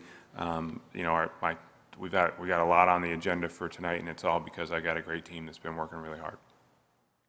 Thank you very much. Are there any questions or comments from my colleagues? Seeing none, I move for passage. Please call the roll. Brown, Dorans, Faber, Remy, Tyson, President Hardin. Passed. Next, I'd like to invite Greg Hubert, the founder and president of Crimson Cup, up to the podium as I introduce ordinance number 1840, 2019, to authorize and direct the city auditor to transfer an amount not to exceed $11,526,270.19 within the general fund, to authorize and direct the city auditor to appropriate and transfer $2,881,567.55 in cash from the special income tax fund to the general fund, to authorize and direct the city auditor to make payments not to exceed a total of $11,526,270.19 in accordance with the Jobs Growth Incentive Program for the 25 active and reporting JGI projects for which employers have met the requirements of their JGI agreements and thus are eligible to receive their payments for tax year 2018. In 2019, to authorize the expenditure not to exceed of $11,526,270.19 from the general fund and to declare an emergency. Mr. Hubert, I invite you to speak on this topic. Chairman Reed, thank you.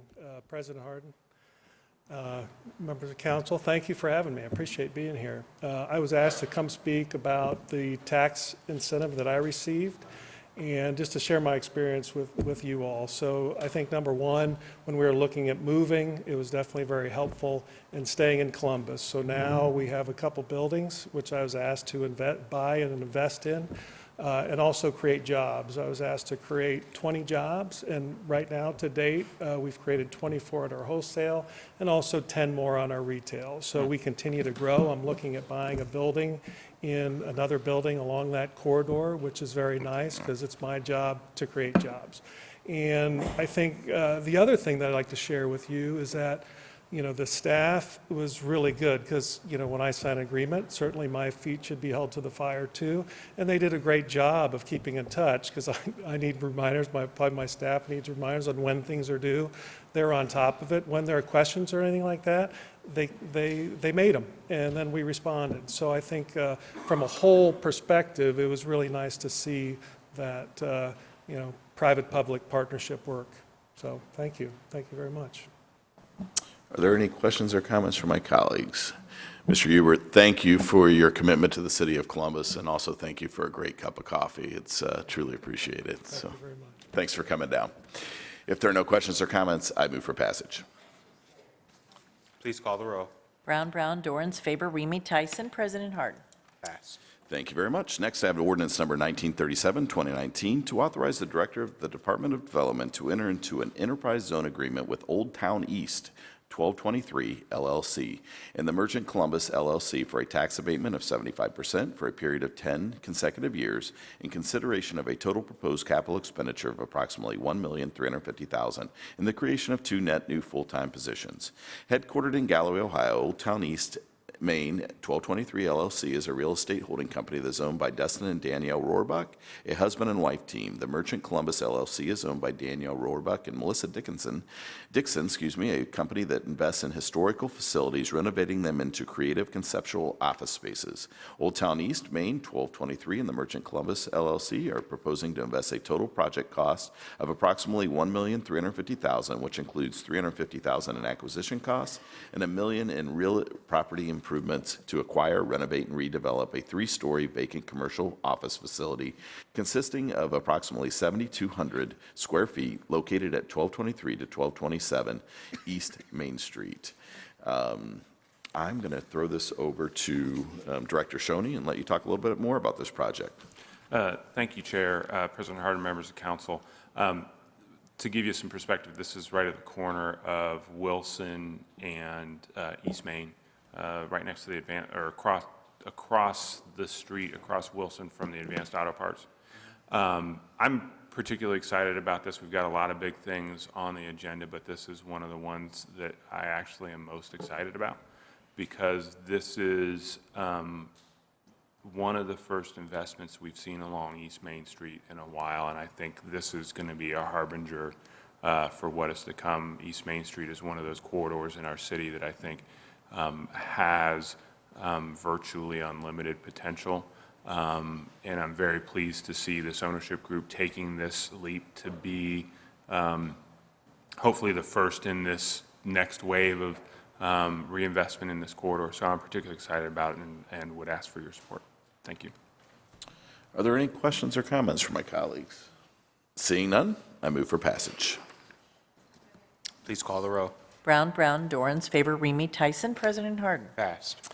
Next, I'd like to invite up Colin McGuire, the Vice President of Corporate Systems of Chipotle. As I introduce ordinance number 1938, 2019, to authorize the Director of Department of Development to enter into a Columbus Downtown Office Incentive Agreement with CMG Strategy Company, LLC, Chipotle Mexican Grill of Colorado, LLC, Chipotle Services, LLC, and CMGGC, LLC.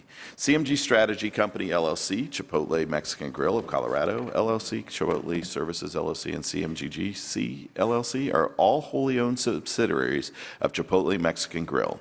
The company was founded by Steve Ells with a single restaurant in 1993 as a brand committed to serving real, responsibly sourced ingredients. Chipotle now has more than 2,500 restaurants in the United States, United Kingdom, France, Canada, and Germany, and is the only restaurant company of its size that owns and operates all of its restaurants.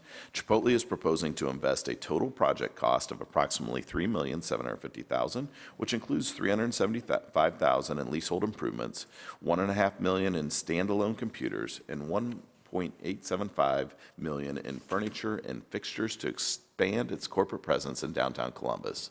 The company will occupy approximately 80,000 square feet in a building to be constructed on a site that includes 4 parcels on Spruce Street. Until the new facility is completed and retained, and new employees will be housed in various temporary spaces in downtown Columbus. Additionally, Chipotle will create 274 net new full-time permanent positions with an annual payroll of approximately $21,553,518 and retain 90 full-time positions with an annual payroll of approximately $5,976,928 at the project site. Mr. McGuire, I'd like to turn the floor over to you. Thank you. President Hardin, Chair Remy, members of council, thanks for your time tonight. Chipotle Mexican Grill is cultivating a better world by serving responsibly sourced, classically cooked, real food with wholesome ingredients without artificial colors, flavors, or preservatives. Chipotle first opened 26 years ago with a single restaurant in Denver, Colorado. Today, Chipotle has over 2,500 restaurants and more than 70,000 employees, predominantly in the United States, but also Canada, the UK, Germany, and France. It's the only restaurant company of its size to operate all of its own restaurants. Last year, Chipotle relocated its headquarters from Denver, Colorado to Newport Beach, California, as well as making the decision to centralize shared services location in the Columbus area. The company currently has 3 temporary workspaces in the Columbus area, which it would like to consolidate. With an existing operation already in Columbus, Chipotle was very comfortable with the greater Columbus labor market. However, was looking to select an appropriate location in Franklin County that best meets its needs. After a long search, the opportunity created by the potential of a new development downtown and the vibrancy of being in the Arena District with its growing labor talent pool helped us decide that this could be the most appropriate location for a long-term occupancy. Vast appeal comes from the infrastructure NRI is creating.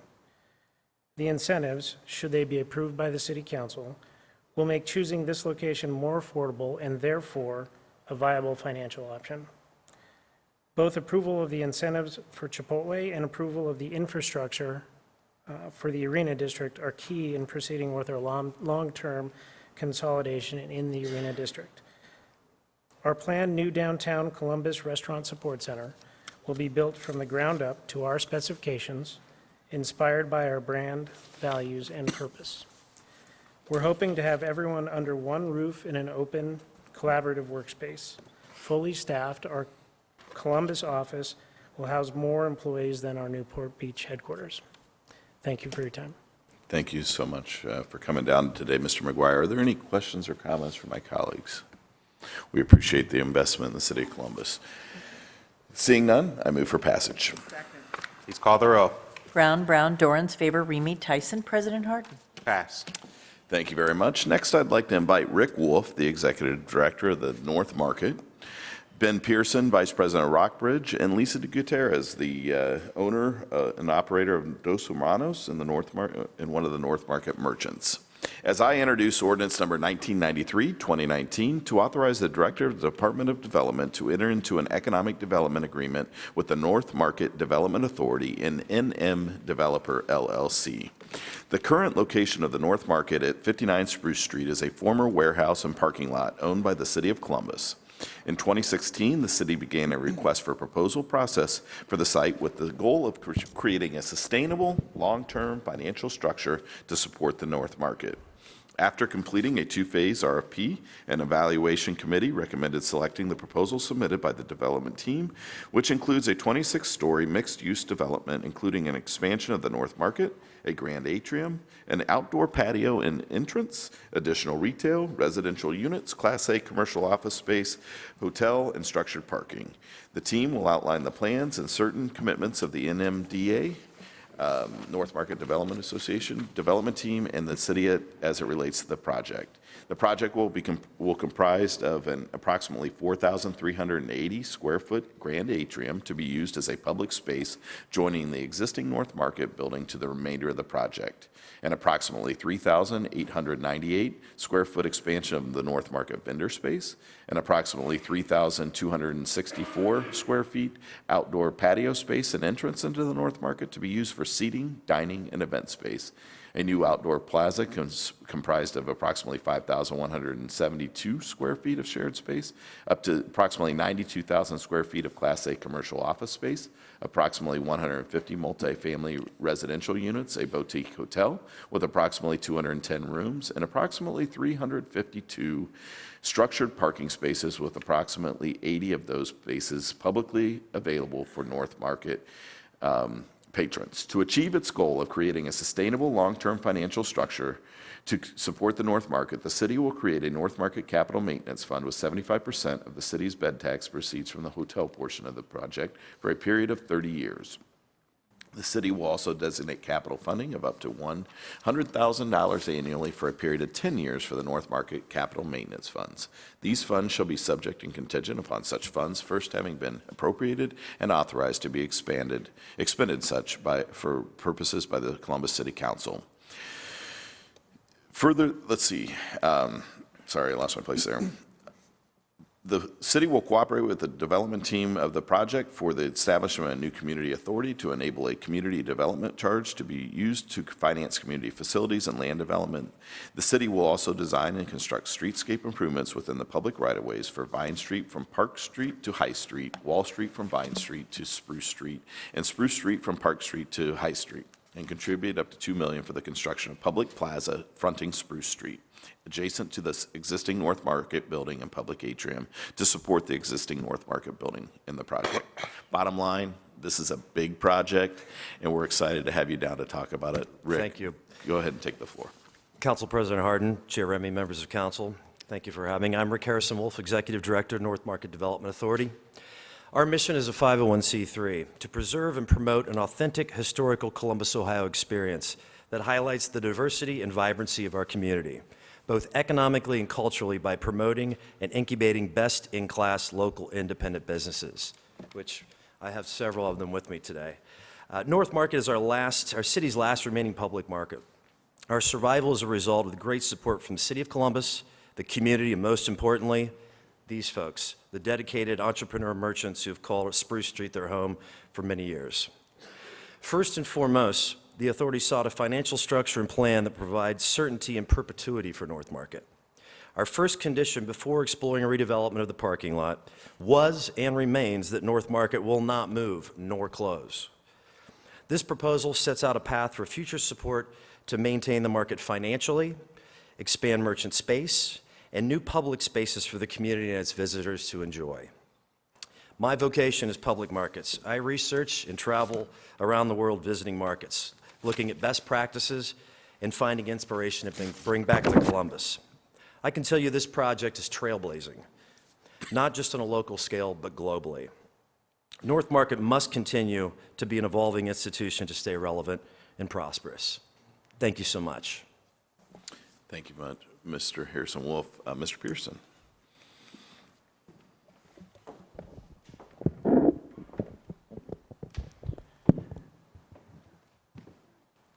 I'm here today to represent Rockbridge as part of the North Market Development Collaborative, including Shift Capital and the wood companies. First, I want to thank council for their time and attention to this important project for our city. I wanted to thank Director Shoney for his steadfast efforts along the way. And I want to thank especially North Market, Rick Wolf, the board of directors, and especially the merchants who bring their passion and ingenuity to the market every day that make this a true treasure of our city. Our team is comprised of locals, based in Columbus, Ohio, who have a pride in building our community. Shift Capital is an experienced real estate owner and developer of complex multi-family, office, and multi-use projects. The Wood Companies has deep roots in revitalizing the Short North. Schiff and Wood together recently completed the 711 North High office tower, which delivered space for 700 new employees in the Short North. When they looked to the right partner for the North Market project, they identified Rockbridge as the ideal partner right here in Columbus. Rockbridge, our team, and our CEO, Jim Merkel, are deeply rooted in the Columbus community. We've invested in and developed hotel properties and brands across the country, 248 investments in 38 states. We've built a strong reputation as a leader in the independent hotel space, leveraging our vision and creativity with resources and execution capabilities.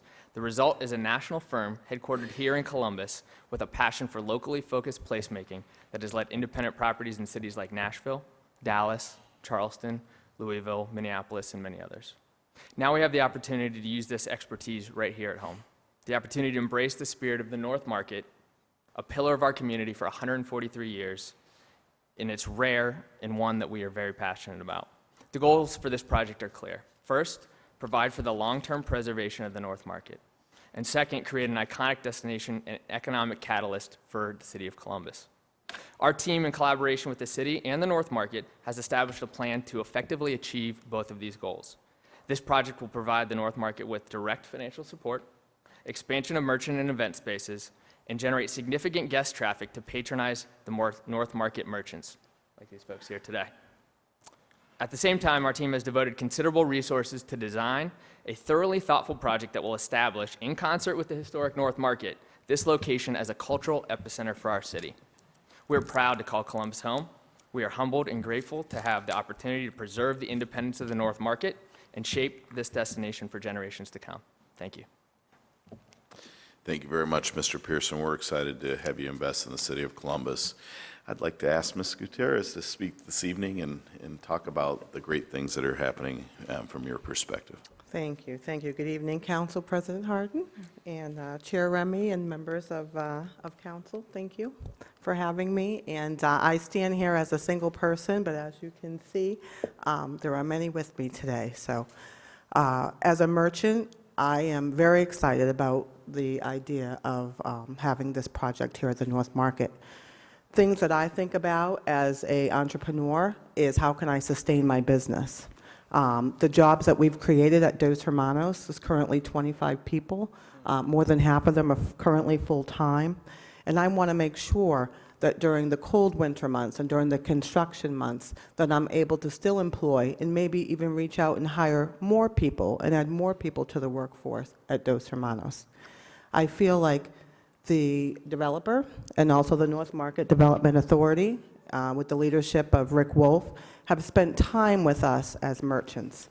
They've talked to us about the obstacles that we're going to face and what the solutions are to those obstacles before construction or even the vote has started. And that meant a lot to me because, again, sustainability and being able to keep the jobs that we've already created for all of us is very important, and especially for the people that work with us. I just want to say thank you for letting me speak here this evening, and thank you.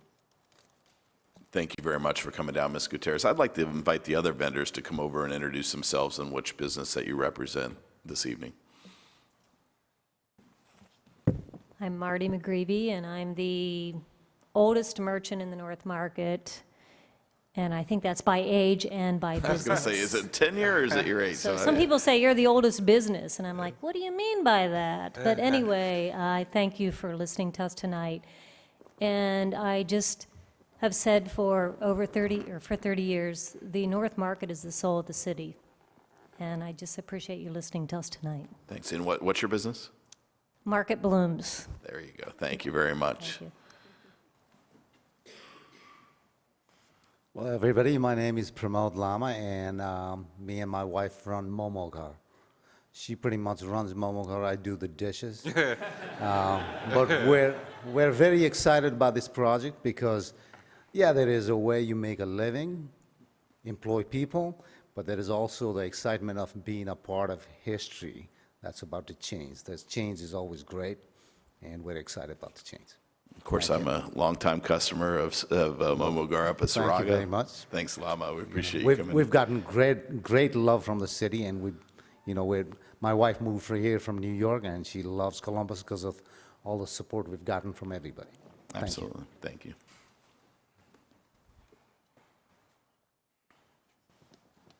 This is easy. We have a very similar situation. I'm John. This is Ann. We're Black Radish Creamery. Same thing. She runs the cheese shop. I do the dishes. So that was easy enough.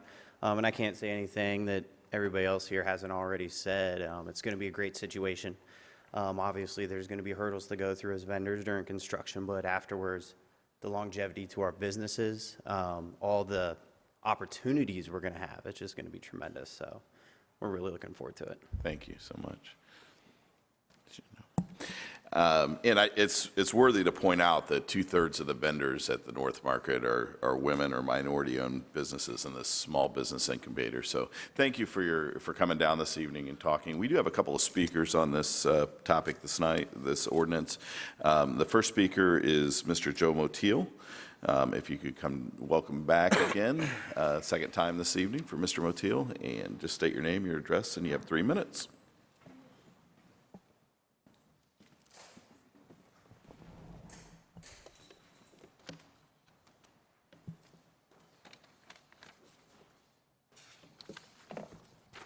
President Hardin, members of council, Joe Motil, I reside at 167 West Cook Road in Columbus. The legislation that's being proposed this evening in order to advance the development of this project is another example of the Columbus way and how City Hall pays no attention to land ownership or city codes while blatantly circumventing the jurisdictional authority of this Historic Resources Commission to review such a project, allow for public input, and grant a certificate of appropriateness before proceeding. Just as this project was first proposed while taking on the appearance of a 35-story Trump Tower just over 2 years ago, at least it has reduced in height, even though Director Shoney stated the tower's height was not one of its moving pieces, but it's still too tall.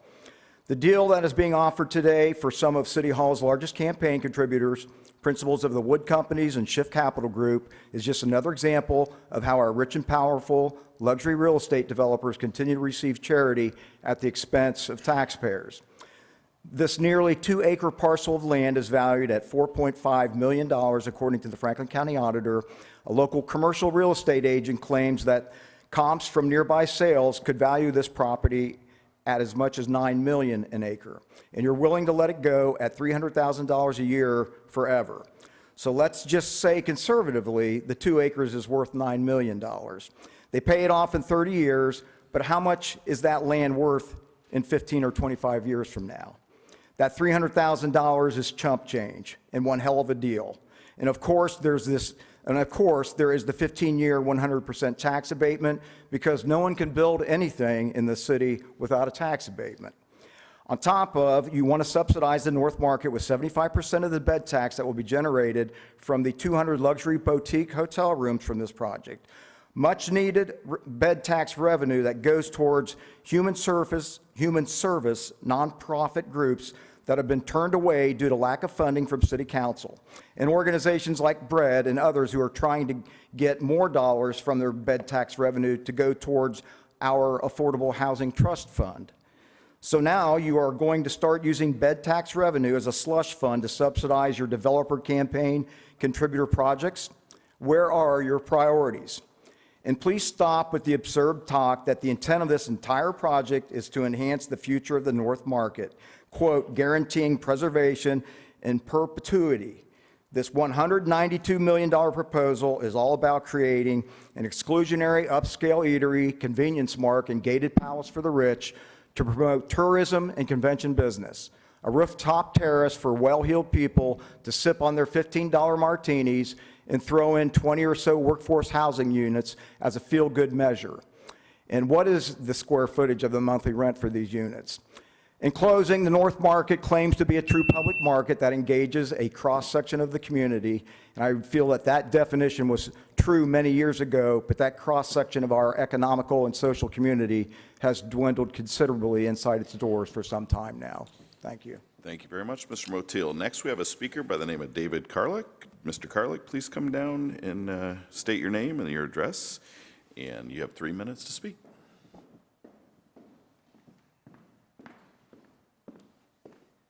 My name is David Carlack. I live at 4547 East Livingston Avenue in Columbus, Ohio. And unlike the other speakers, I stand to gain nothing from speaking here. My most recent job was caregiver to my mother, who passed away last year. And I'm here to represent numerous other people in like situations who are descendants of the pioneers of the city of Columbus that are buried under what irreverently is being referred to as a parking lot. It's actually the site of the North Graveyard. It was the original pioneer graveyard for the city of Columbus, and it was closed. They tried to close it 3 different times because it was full. There are over 870 known graves that are buried there in the burial ground of the Kerr tract. Every time a shovel is put in the ground, human remains are found. Now, I've been in touch with the State Office of Historic Preservation, and I spoke directly with the project reviews manager, and they are totally in the dark about the latest developments regarding the cemetery. But it's very important to note that even within the Columbus, Ohio Code of Ordinances, I'm sure you're more familiar than I am, it's number 3116.11, Standards for Alteration. If you, number 8 in there, archaeological resources affected by or adjacent to any alteration shall be protected and preserved. That's in your own bylaws. I also want you to hear in the record that the Ohio Revised Code, Title 7, Municipal Corporations, Chapter 759, Cemeteries, 759.07, Conveyance of Land Abandoned for Cemetery Purposes. When a municipal corporation holds land within its limits which has been used as a cemetery or burial ground in which interments have been prohibited by the municipal corporation, and it has been decided to remove the bodies interred therein, the legislative authority thereof shall sell or otherwise dispose of such land.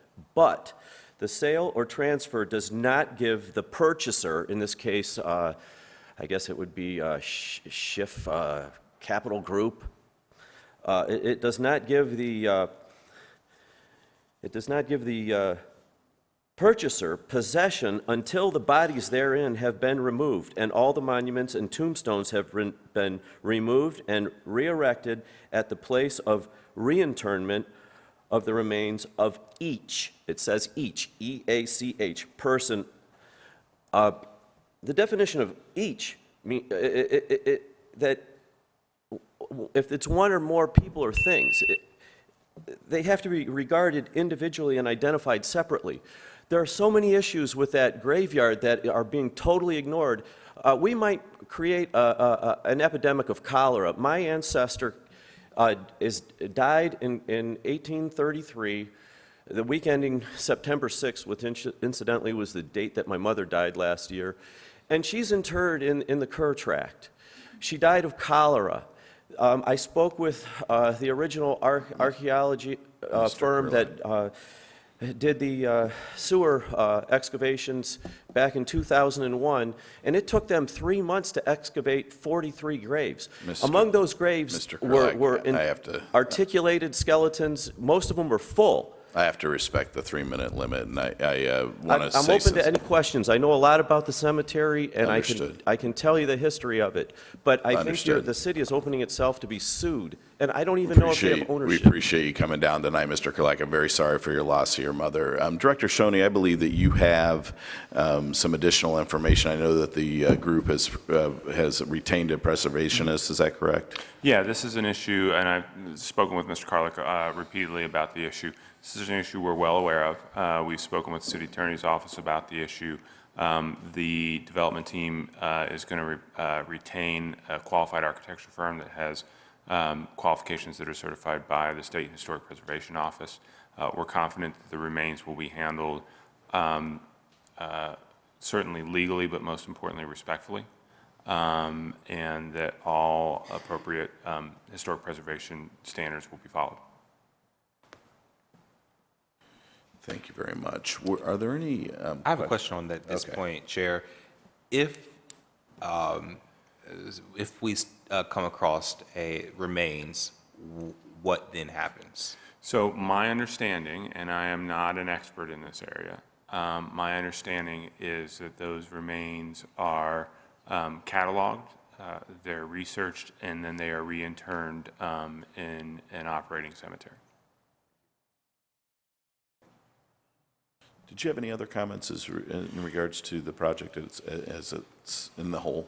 Yeah, a couple things. I made a couple notes on Mr. Motil's comments that I'd like to address those, and then I'll make some more general comments as well. One of the things I wanted to address with what Mr. Motil said, he implied that we were somehow bypassing the Historic Resources Commission, and there could be some confusion that we would also be bypassing the Downtown Commission. Next steps for this project from an architectural standpoint are for this project will have to go through the Historic Resources Commission. After it gets, assuming it gets approval from the Historic Resources Commission, it will then have to go to the Downtown Commission. This project is part of the North Market Historic District. Therefore, HRC has jurisdiction, and nothing in the legislation implies or gives power to bypass that process. So wanted to make some clarification on that. In terms of the land valuation, it is a difficult piece of land to value. The development team is assuming responsibility to pay $300,000 a year, which is currently roughly what the city pays to the market from revenue from the existing parking lot to the market to support the ongoing operations of the market. So it is not appropriate to say, well, if you compare this to values of other pieces of property, it would have such and such a value. We would not simply deed over title without any restrictions to this property as a private landowner might do for the sale of the property. The fact that we are putting requirements on the buyer to support the market, to provide parking for the market, to provide validation for folks who are coming to the market to park just as happens today. Those are all restrictions that make it inappropriate to say, well, what is a per acre value that is similar within the district? So I think that's one thing I'd like to clarify from what he said. So those are a couple clarifications. From my perspective, there are a couple of things that I think we are doing that are unique. One is that we have worked very hard with the developer to do something that was not in the original RFP. Those of you who were on council or around City Hall when we did the original RFP, the original RFP did not include any mixed income housing into the project.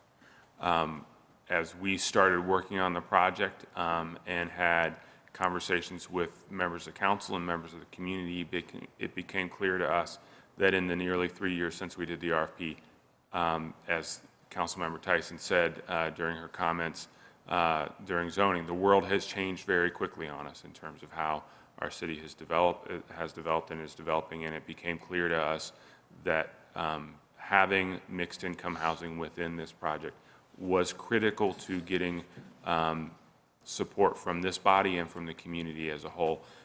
We tried to be creative and respond to that. The developer worked with us on that, and we have a financing mechanism that keeps the financing of that housing within the revenue streams that are generated by this project. And that's using that bed tax revenue, part of the bed tax revenue for that. The other thing that we are doing, and another one of the objectives for us, is that the city spends on average $500,000 a year. If you look at it, whether it's across a 5-year period or a 10-year period, it's roughly $500,000 a year in capital maintenance expenses on the market. One of the things that we are doing with those bed tax revenues is setting up a capital maintenance reserve fund that allows us to even out that capital expense on the city's books and be able to plan for it, and give the North Market the ability to have some certainty around that. The other thing it does is it ties together the fate of, it provides motivation for all parties to make sure that the entire project is successful. The success of the hotel and the hotel project is in the best interest of the North Market. The success of the market is in the best interest of the hotel. And we think that kind of aligned interests helps projects work well, because at some point things will get difficult, and making sure that those incentive structures are in place is important. I could talk, it's 9:20, I could talk for another 3 hours on this project probably, but I'll stop there and entertain questions, and thank you for the opportunity. Thank you very much, Director. Are there questions from my colleagues this evening? I want to point out that not only did it not have the affordable housing component the first time around, but when they came back and it was included, it was clear that from this body that it wasn't quite enough. Yeah. And I know how hard not only you worked with Director Lombardi and the people that are represented here tonight from the development community, but worked very hard to get to a number that we all felt comfortable with the opportunity that it could grow from there if the bed tax is successful. So we certainly appreciate that. It's nice to know that people that work in that market could actually live there and be a part of that community. It's also nice to know that once again, we will be creating a destination place in Columbus where people that would never be able to afford to live in that area could live there and share the amenities. And so appreciate your hard work on that. Appreciate the work of the development team so that we can make sure that this is a project that all of Columbus can be proud of. Are there any other questions or comments? Seeing none, I move for passage by voice vote.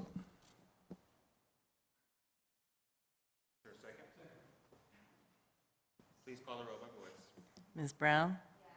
Yes. Mr. Brown? Yes. Mr. Dorans? Yes. Ms. Faber? Yes. Mr. Remy? Yes. Ms. Tyson? No. President Hardin? No, can I comment, please? I need to share this because I appreciate the work of the North Market. I'm born and raised in this community, and I've been to the North Market more times than I think anyone would even imagine. I watched it grow, and I have, by being on council as a finance chair, I've certainly funded the North Market to put roofs on the building, continue to make sure that that was a great location for individual businesses to grow and prosper, but also to ensure that it was a destination place for our community. It's something we look at in terms of the tourism industry in our community.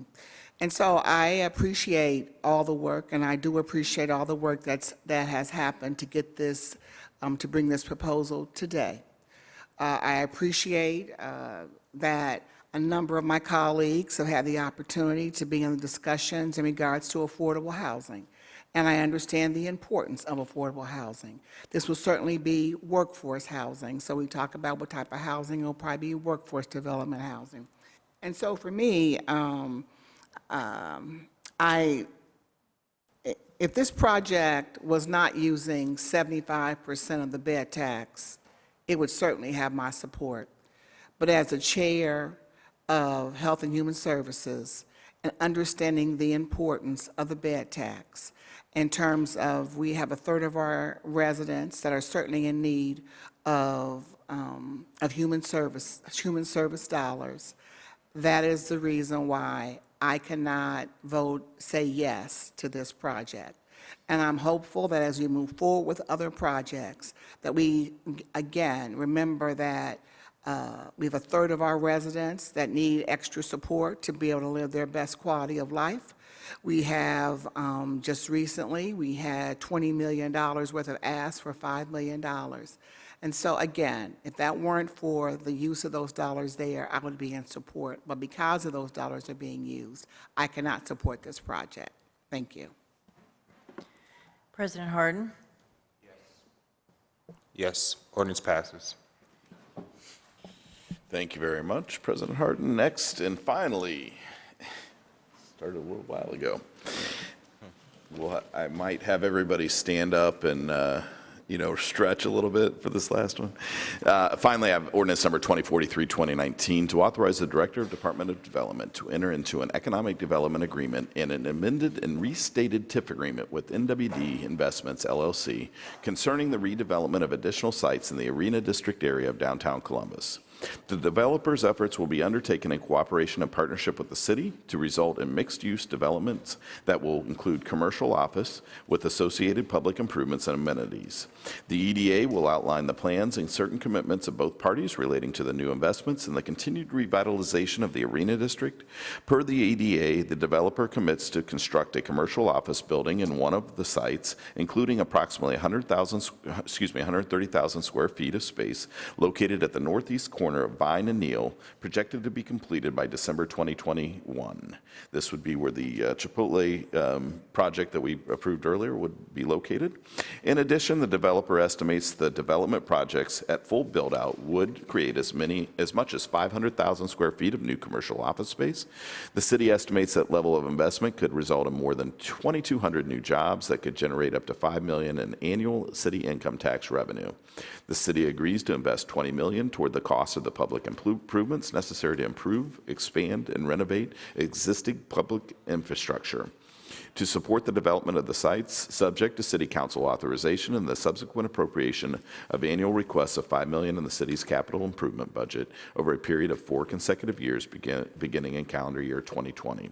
The city agrees to make all reasonable efforts to cooperate with the developer and the Franklin County Convention Facilities Authority in their efforts toward extending the city's lease term with the CFA for the Hyatt Regency property to a term that accommodates an agreed-upon lease restructuring between the developer and the CFA.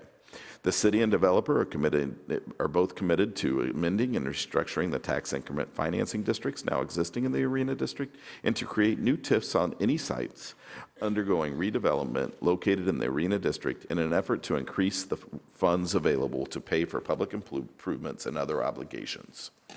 Director Shoney, would you like to speak on this piece of legislation? Of course. Thank you, Chair Remy, President Hardin, members of council. There are a couple, and I've had the opportunity to speak with each of you individually about this project. I think obviously this is going to be critical to getting the infrastructure done that we need to do in order to realize the Chipotle project fully that you all just approved moments ago. Financially, I'll focus on a couple things. You covered very well all of the kind of long-term benefits and what the potential that this is going to generate over the long term in terms of economic development. There are a few key financial elements of this agreement that we hope to move forward with your approval. We will be using the revenues from these restructured tax increment financing districts to do a couple things. First is we will be using this to fund the maximum annual debt service reserve, the MADS reserve, for the Hilton 2.0. So the city is required to fund about $4.5 million every year to set up a reserve fund to cover potential losses, which we don't think will ever come from the Hilton 2.0 bonds. This TIF restructuring will allow us to fund that reserve outside of the city's capital budget. So that's very important. Number two, it will allow us to be reimbursed for existing infrastructure investments that we have made in the Arena District that under the current TIF arrangements, it is questionable whether we would eventually be repaid. And then finally, it will allow us to be reimbursed for the infrastructure investments that we are making to open up these remaining sites for full development. That largely is road, water, sewer, and then moving some power lines. With that, I guess the one other thing I would like to do is recognize the hard work of our fantastic city auditor. This is a very complex set of transactions, and the analysis behind these transactions to make sure that we're being wise stewards of the public trust was something that we would not have been able to do without the help of the auditor and Molly Petiti on her team. Both of them have been fantastic partners in going through this. So with that, I'm happy to entertain any questions. Thank you very much, Director. Are there any questions or comments from my colleagues this evening? Seeing none, I move for approval by voice vote. Clerk, please call the roll by voice. Ms. Brown? Mr. Brown? Mr. Dorans? Ms. Faber? Mr. Remy? Yes. Ms. Tyson? President Hardin? Yes, ordinance passed. Thank you very much. Now I request that we go back to ordinance number 1936, 2019, on page 17 of the agenda.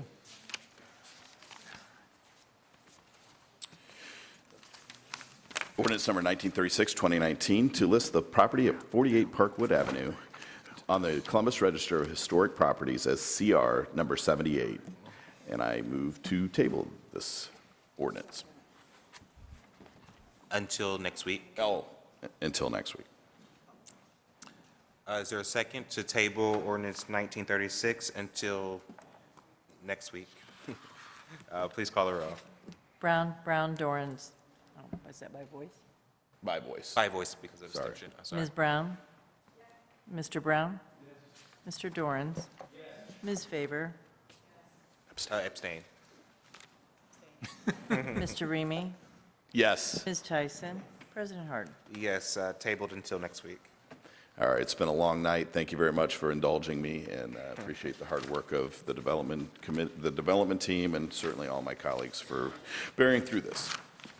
Thank you, Chair, for your leadership, and certainly thank the administration, the mayor, Director Shoney, and your team for all the hard work, and Chief of Staff Ken Paul, and all those folks who have worked on all of these legislations. We are truly moving our city forward and creating jobs thanks to your leadership. The next committee to come before council is the Health and Human Services Committee, chaired by Councilmember Tyson. Councilmember, the floor is yours. Thank you. I have one ordinance this evening. It's ordinance 1910-2019 to authorize and direct the Board of Health to accept a grant from the Ohio Department of Health for the Integrated Naloxone Access and Infrastructure Grant in the amount of $30,000 to authorize appropriation of $30,000 to the Health Department and the Health Department's Grants Fund and to declare an emergency. The Project Don expansion grant will eliminate the social and geographical barriers that might prevent individuals from acquiring naloxone and provide overdose prevention education and furnish naloxone. The increased pollution of street drugs with fentanyl has caused the illicit drugs to become more deadly, putting residents who use either drugs recreationally or are living with a substance use disorder at extreme risk of accidental overdose. In 2018, in partnership with the Columbus Division of Fire, CPH was able to reach 867 people and furnish 1,734 doses of naloxone. The life-saving drug has been critical in reversing the dangerous effects of overdose and saving lives. If there are no questions or comments, I move for passage. Is there a second? Please call the roll. Brown, Dorans, Faber, Remy, Tyson, President Hardin? That's all Pass. I have. Thank you, Chair Tyson. The final committee to come for council is the Small and Minority Business Committee. I chair that committee. I did want to I was thanking a lot of folks. I forgot to thank our auditor, who has been by all of our side along the way on all of those conversations. So thank you, Madam Auditor. I have ordinances 1786-2019 and 1787-2019. I'm going to read them in conjunction. 1786 is to authorize the Director of Development to enter into contracts with the Economic and Community Development Institute for loan servicing in an amount of up to $43,825 and to ratify and authorize the contract start date of March 1st, 2019 to waive the competitive bidding provisions of Columbus City Code, Chapter 329, and to authorize the expenditure of up to $43,825 from the general fund and to declare an emergency. 1787-2019 is to authorize the Director of Development to enter into contract with the Community Capital Development Corporation for loan servicing in an amount of up to $46,850 to ratify and authorize the contract to have a start date of March 1st, 2019, to waive the competitive bidding provisions of Columbus City Code, Chapter 329, and to authorize the expenditure of up to $46,850 from the general fund and to declare an emergency. Director, would you like to provide a brief explanation of these two ordinances? You all thought you were done with me. Thank you, President Hardin. Quick summary of both of these ordinances. We have put our small business loan programs on hold pending our comprehensive review of our small business programs. The loans in these in the programs were originated by ECDI and CCDC. We had looked at moving them to another loan servicer that does some of our servicing, a group by the name of Mara National. What we determined that would likely lead to confusion and some potential problems with our small business clients who were depending on these loans and required efficient servicing of these. So therefore, we determined that it was most effective to keep the servicing with those two organizations. Therefore, we're asking for permission to waive competitive bidding. Thank you. Thank you, Director. Are there any questions on either ordinance 1786 or 1787? Seeing none, I first call, I move for passage on ordinance 1786. Please call the row. Brown, Dorans, favor, Remy, Tyson, President Hardin. Passed. I move for passage on ordinance 1787. Do I have, please call the row. Brown, Dorans, favor, Remy, Tyson, President Hardin. Ordinance is passed. Seeing no further business to become before the council, may I have a motion to adjourn? Please call the row. Brown, Dorans, favor, Remy, Tyson, President Hardin. Meeting is adjourned.